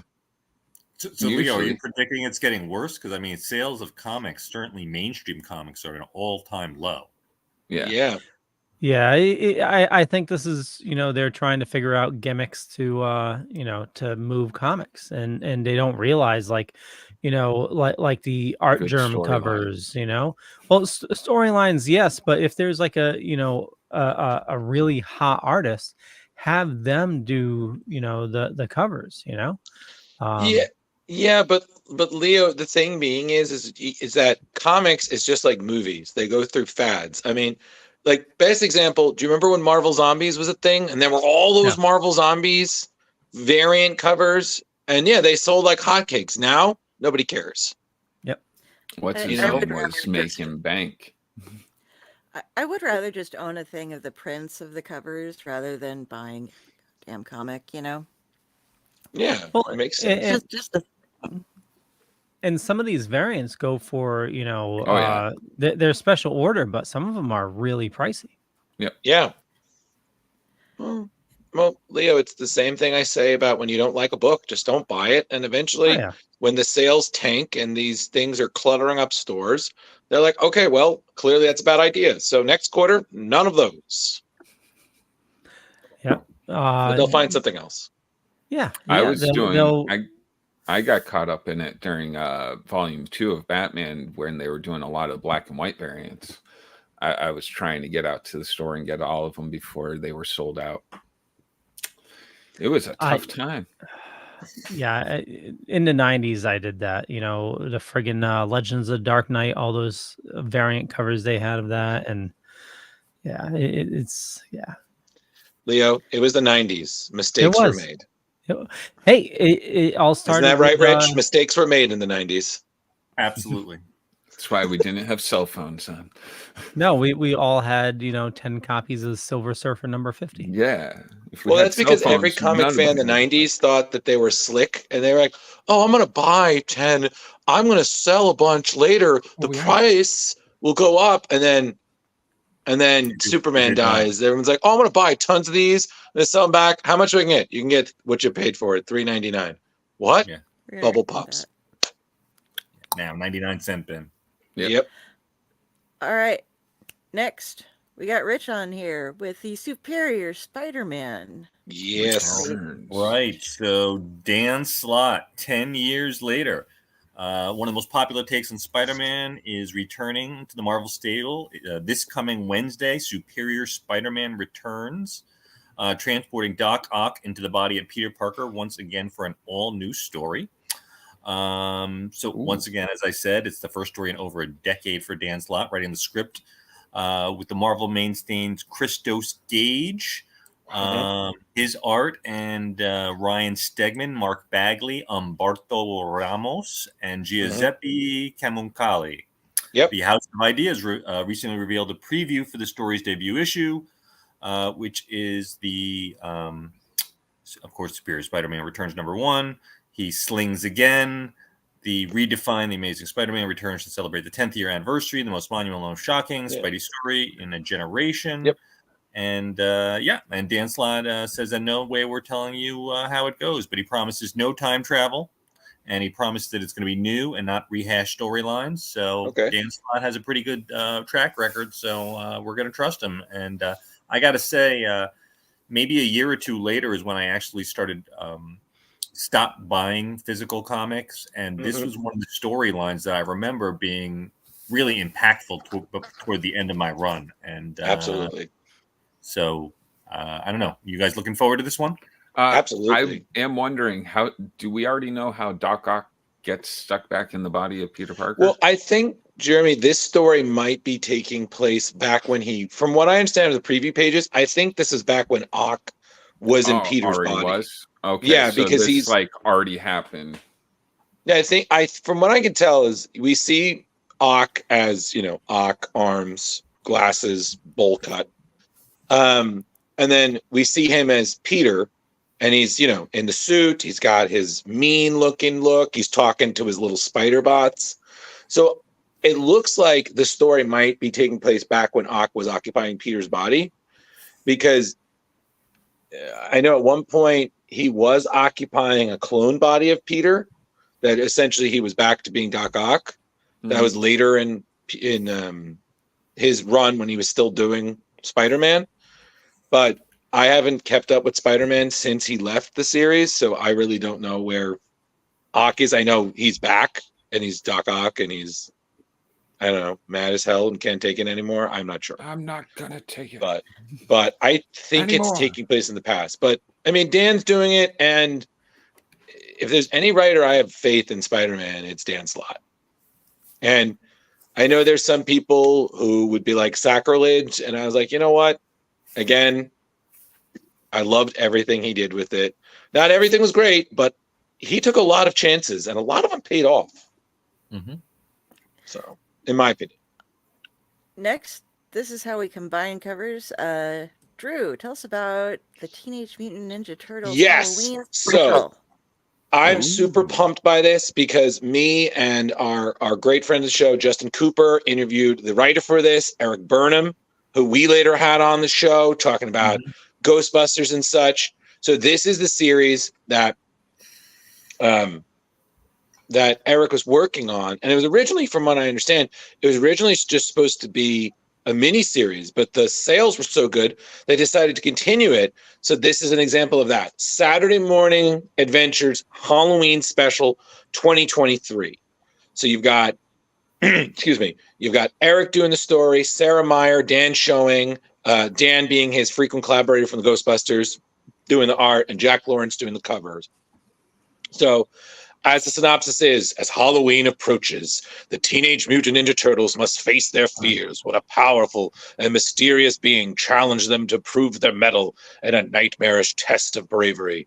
Meanwhile, Shredder has an otherworldly encounter of his own when he summons an ancient spirit to gain a greater understanding of the powerful weapon he seeks to reforge, only to discover that some forces are beyond even his control. So 48 pages, $6.99. This is out October 11th this month. The variant covers are great. I especially love Dan's kind of a Freddy Krueger-ish cover there you see in the corner there. But the costume ones are just as good. I love the kind of Dia de la Muerto. Yeah, the Day of the Dead one's beautiful. Yeah, beautiful. But the one that I think is especially cool is you got all of them right there on the far right, dressed as the classic monsters. You got Dracula, the Mummy, the Wolfman, Frankenstein's monster. That's gonna be the one to find tomorrow. Yeah, I honestly, I've been following Eric's work for a long time. He really loves his stuff, and he just has this wonderful vision that really encapsulates the energy for this kind of thing. And I'm sold. Like, guys, please buy this. Support, get more turtles. Saturday morning cartoons. Now I want cereal. There you go. Done. Well, that sort of falls in line with what NECA's doing. Just showed us real quick is they do have they're starting to do the turtles as monsters. Is that the Hunchback of Notre Dame? Yeah. That is pretty freaking cool. Yeah, yeah, that's Leo as the Hunchback, and then Raph as Frankenstein. Cool. And here's a better picture of Raph with all the different add-ons. Uh-huh. Are these at Target now? That I don't know. Target. He just can't help with his toys. But yeah, so super pumped with that. October 11th, everybody. So. This isn't an alternate cover, but a variant cover. Hi, I'm Carrie. Hi, Carrie. Hi, Carrie. Lost my brain earlier tonight because Howard Mackie. Welcome to Splash Pages, Carrie. Thank you. Yes, come back to us from the graveyard. We're doing news, Carrie, and then we're going to sign off. So here's a bunch of other pictures that are variants, but they all go together in kind of a weird way because this is the Lubyverse, everyone. The who? Oh no. No. This is actually cool. Christian and You're gonna have to explain. Louboutin has launched. They're making him a superhero of his own design, and he has launched a limited clothing line based upon the Infinity Stones. Oh man! So, please. No. So basically, Carrie, just to piggyback off of you, Christian Louboutin is a huge Marvel fan, and apparently this is in conjunction with Disney's 100-year anniversary, and he has a long-standing relationship with them that started in '97 when he designed some stuff for their 101 Dalmatians line, and then in 2012 he redesigned Cinderella's shoe, and then he continued that relationship. He did projects for the Muppets, Maleficent, Star Wars.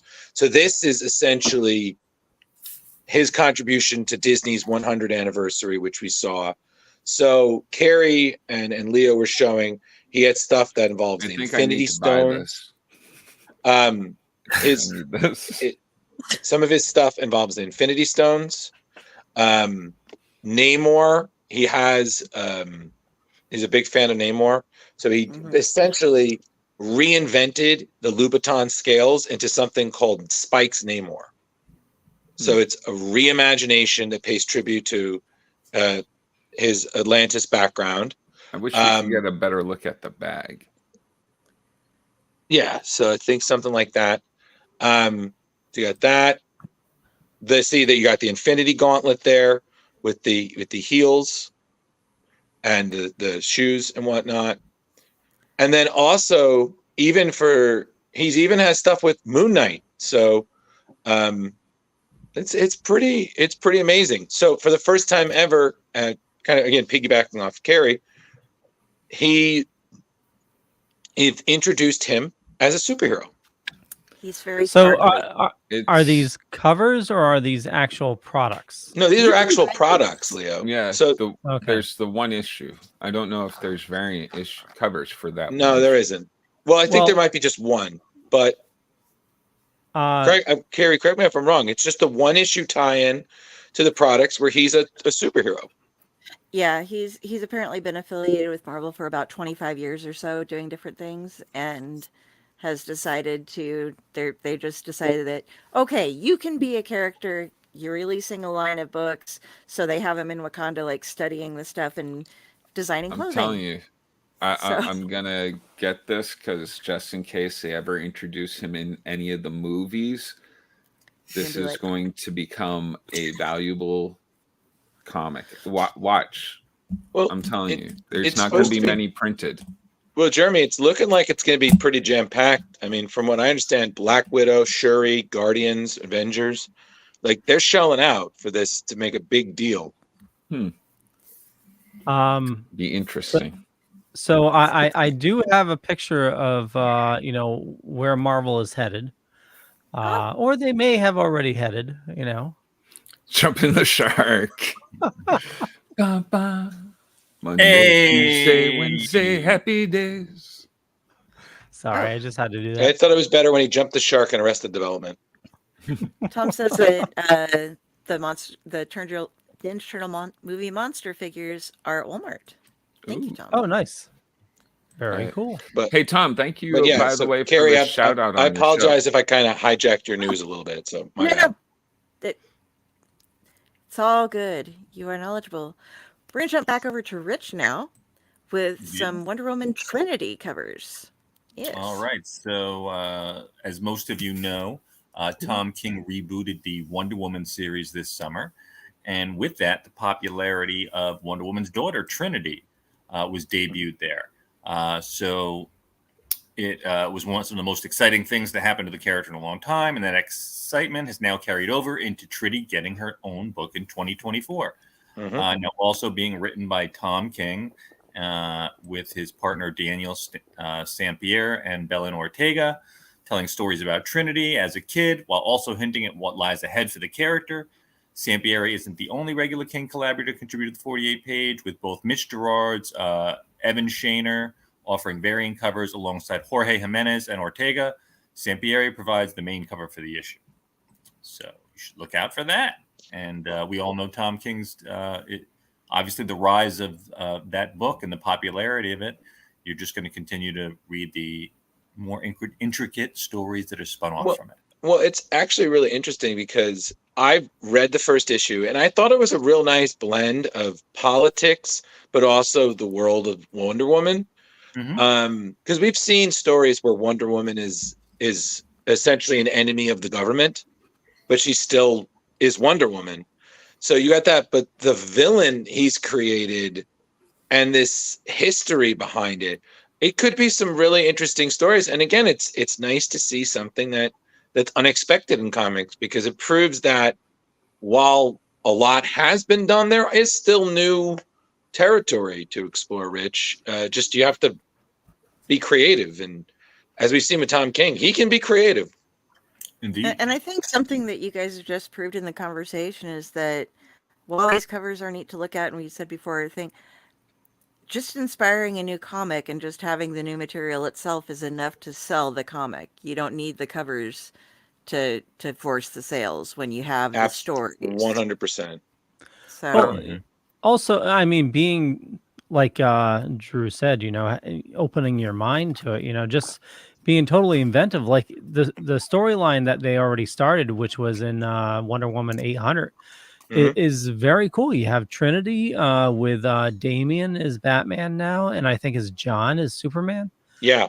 So yeah, I'm totally looking forward to it, and I agree. The first Wonder Woman was a good read. It really was, and it's funny because I reread, because I didn't read Wonder Woman 800, but the second I read it, he set up a lot of things that I feel like he's going to explore in his book, and it's also really great to see that version of Damian again, which, as I was telling Carrie, is the Damian that Grant Morrison had created in Batman 666, which is a Damian Wayne who essentially sold his soul to the devil in order to be able to protect Gotham.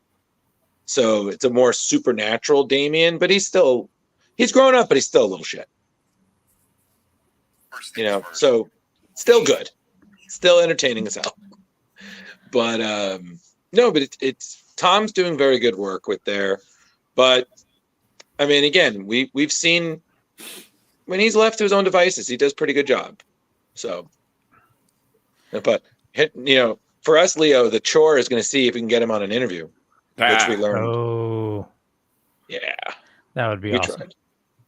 Tried. Moving on. Leo, how about you do some Transformers news? Yeah. So Image and Skybound released Transformers #1 last week. So they have acquired the Transformers license from IDW. So the IDW books have stopped being published. I did read the first issue, and actually I'll just pop it over here real quick. And surprisingly, it is really good. So this is backed by what's the friggin' Walking Dead guy? Robert Kirkman? Robert Kirkman, yeah.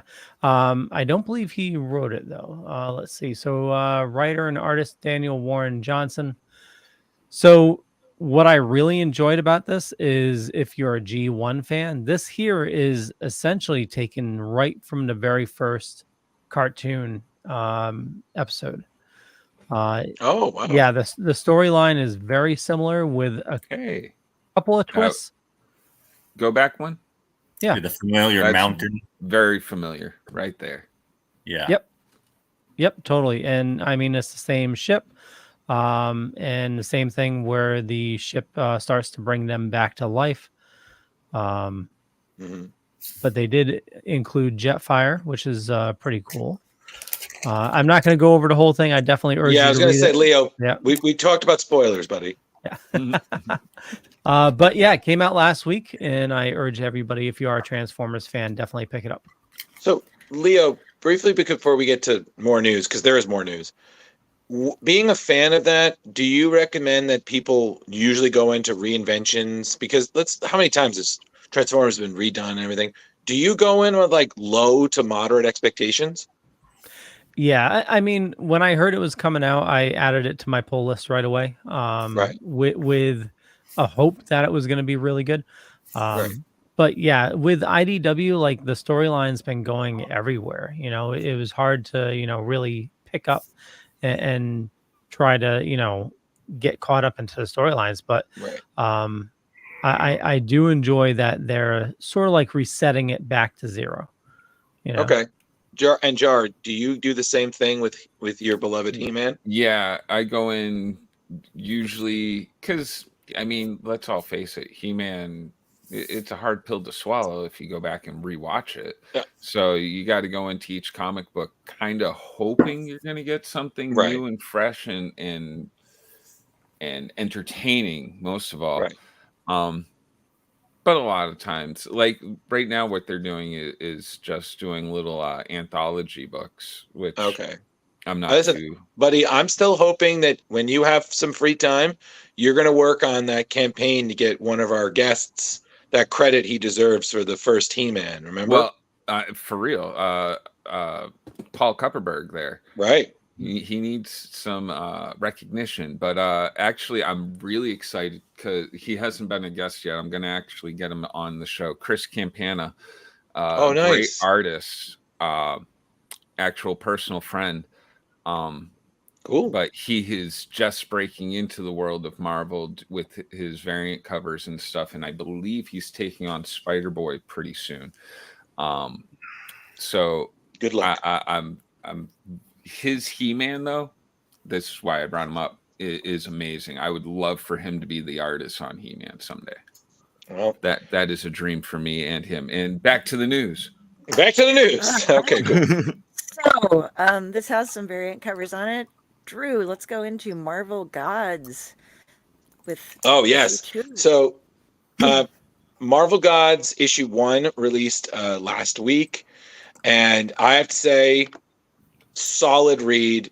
I'm really looking forward to seeing where Hickman goes with this. It's a little pricey. I'm not going to lie. I do agree with Rich. I think $10 for a comic is asking for a lot, even though the book clocks in at about 63 pages, and that could be also with ads. But Hickman, Valerio Schiti's Gods was absolutely great. So I cannot wait for issue 2 to come out in November, where Marvel released, as you see there, 4 unlettered preview pages with a cover by Mateus Mahananini.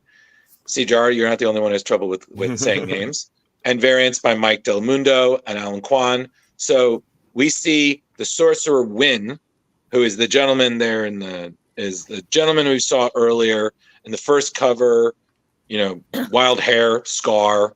Everyone thinks he's Doctor Strange. He's not. He's teaming up with Stephen Strange and Stephen's ex, Clea, to find the Cube-Sick core, while Wynn, his ex-wife, Aiko Mackie, is recruiting Mia, the magic girl, who's described as a young mage with startling potential. So essentially, what this story is boiling down is that Marvel's cosmic world has 2 groups. You have the powers that be and the natural order things. So it's a group of mystics and scientists who serve the cosmic entities like the Living Tribunal and such, or eternity. And this conflict is essentially finally being brought to light with gods. So we saw them in the first book dealing with what was called a Babylon event, which is a huge reality shattering event. See, Jar, again, pronunciation is not good for us today. I'm right there with you. Right. So personally, I think this is the kind of story that I really enjoy, that I think Hickman excels in, where he's just left his own devices, where he creates a big story, but one that still can focus on the humanity of the characters. Gods 2 goes out Wednesday, November 8th. I'm very excited. I'm definitely going to be reading this till the end, and I hope you guys give it a shot digitally. It's pretty much worth a read. I'm reading it. I haven't made a decision whether or not I'll be reading number 2. I haven't gotten through 1 yet, but it's so far starting off very. Although I don't know all the characters, it's easy to follow along. Yeah, I'm not confused or anything. They're doing a really good job at explaining and keeping me entertained. Okay. It's one endorsement from Jar Jar, and trust me, he hates reading. So there you go. This is great. Are the consecutive issues going to be $10? I have no idea. I'm not. I don't work for Marvel's finance department, so I cannot say. But maybe. Good to know. All right. Can't know. Next on the news, I'll bring up Alan Scott. First Green Lantern. He has powers slightly different than the other Green Lanterns. If you realize he didn't actually have the ring that the regular Green Lanterns had, he is not part of the Green Lantern Corps. Instead, he got his powers through the Starheart, which was something that he got either on a train wreck or retconned from being around a train wreck. Sometimes on it, sometimes not. The whole story here, however, though, is that they have changed once again how he was enlisted into the JSA. Yes. Scott has been married twice. He has children with Rose/Thorn, who left so she would not kill the children because she's insane, and now is married to a woman named Molly, who is Harlequin. Reminds me very much of Batman villainesses, but now they have suggested in this latest storyline that they have in different storylines put him out as being an out of the closet gay man. His children have accepted him. Now they're going back to when he is first being put into the JSA by J. Edgar Hoover back in World War II, and saying that Hoover was using blackmail photos that showed him with another man to force him to become the face of the JSA for the United States government. And there are also suggestions, because one of the lines that he says in that small thing that we saw was, "And bring your combat boots if they still fit." Was some people are taking that as conjecture, and we don't know because we haven't actually seen the comic itself yet, that he's trying to hit on him or imply that he's going to be using him in some way with that. It could also just mean represent yourself, look like the sharp person we want you to be. So Right.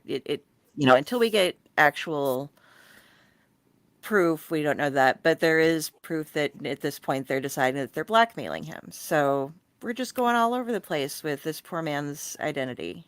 He's had it rough.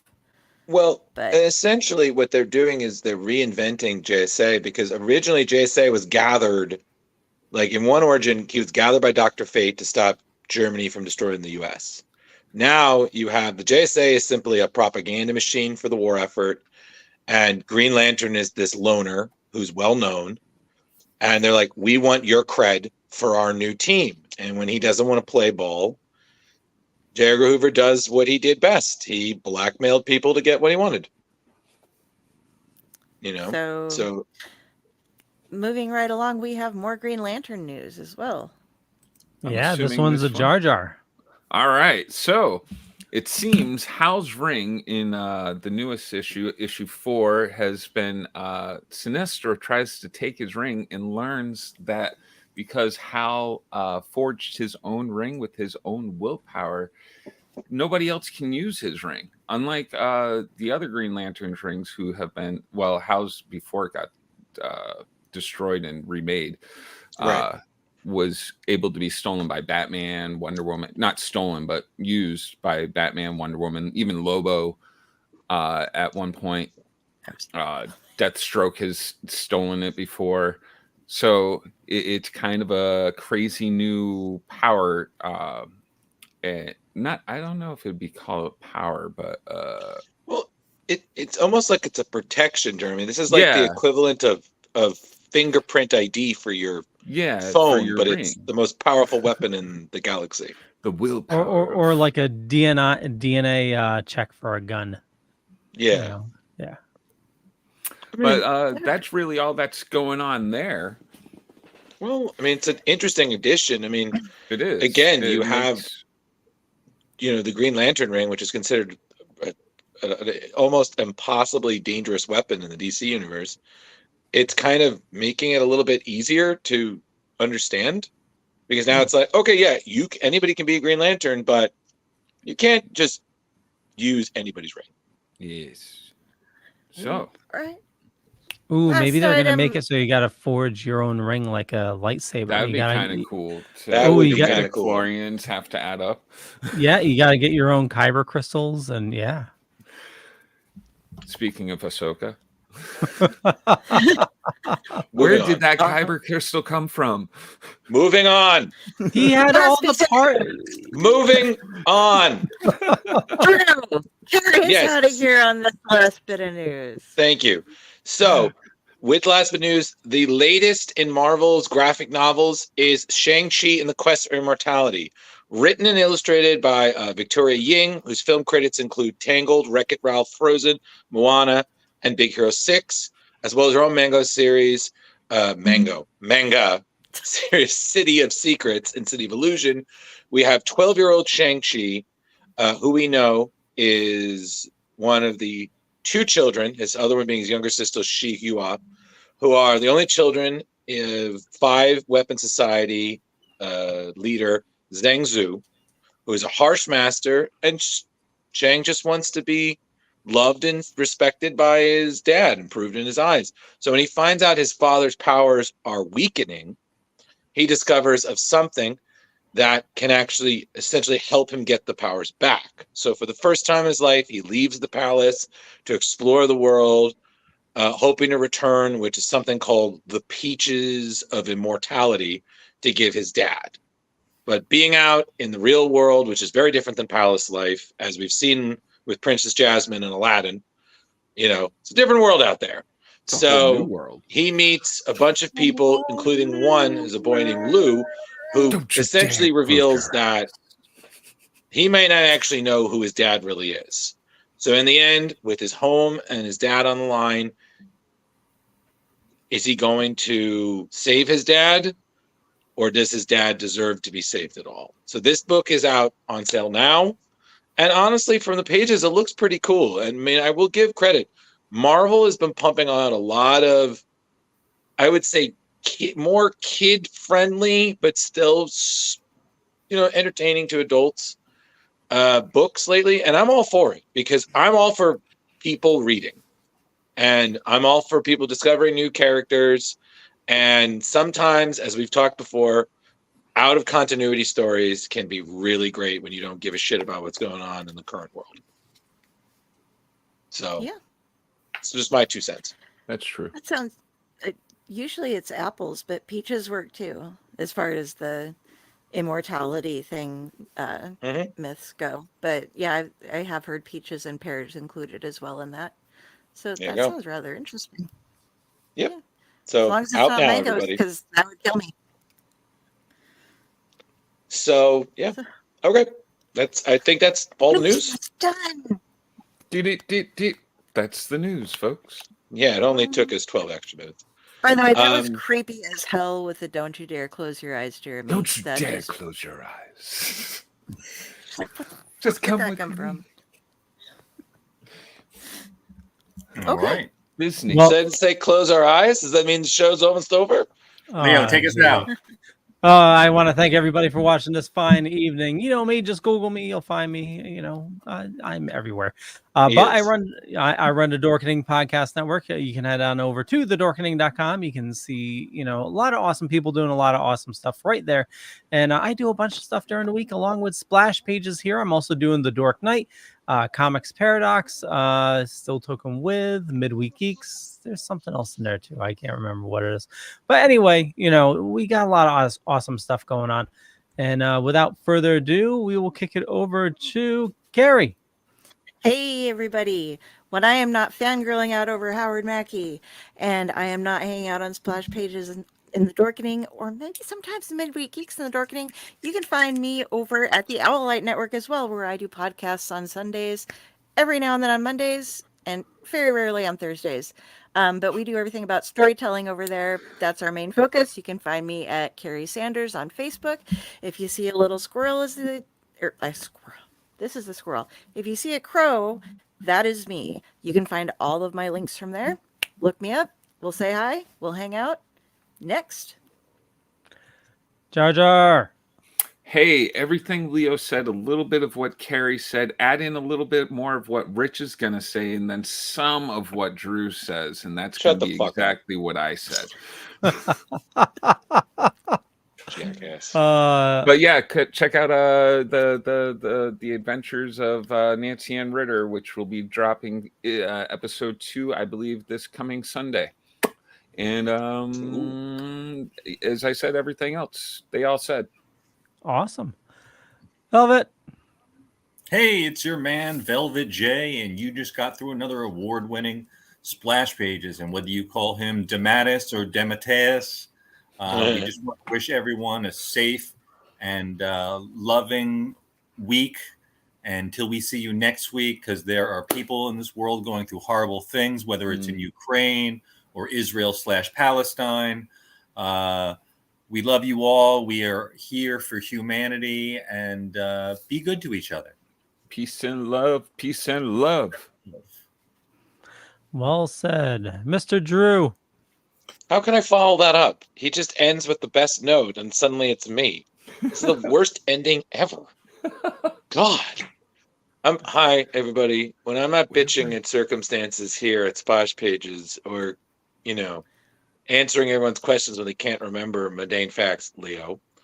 I am Drew. I am on Facebook under the same name.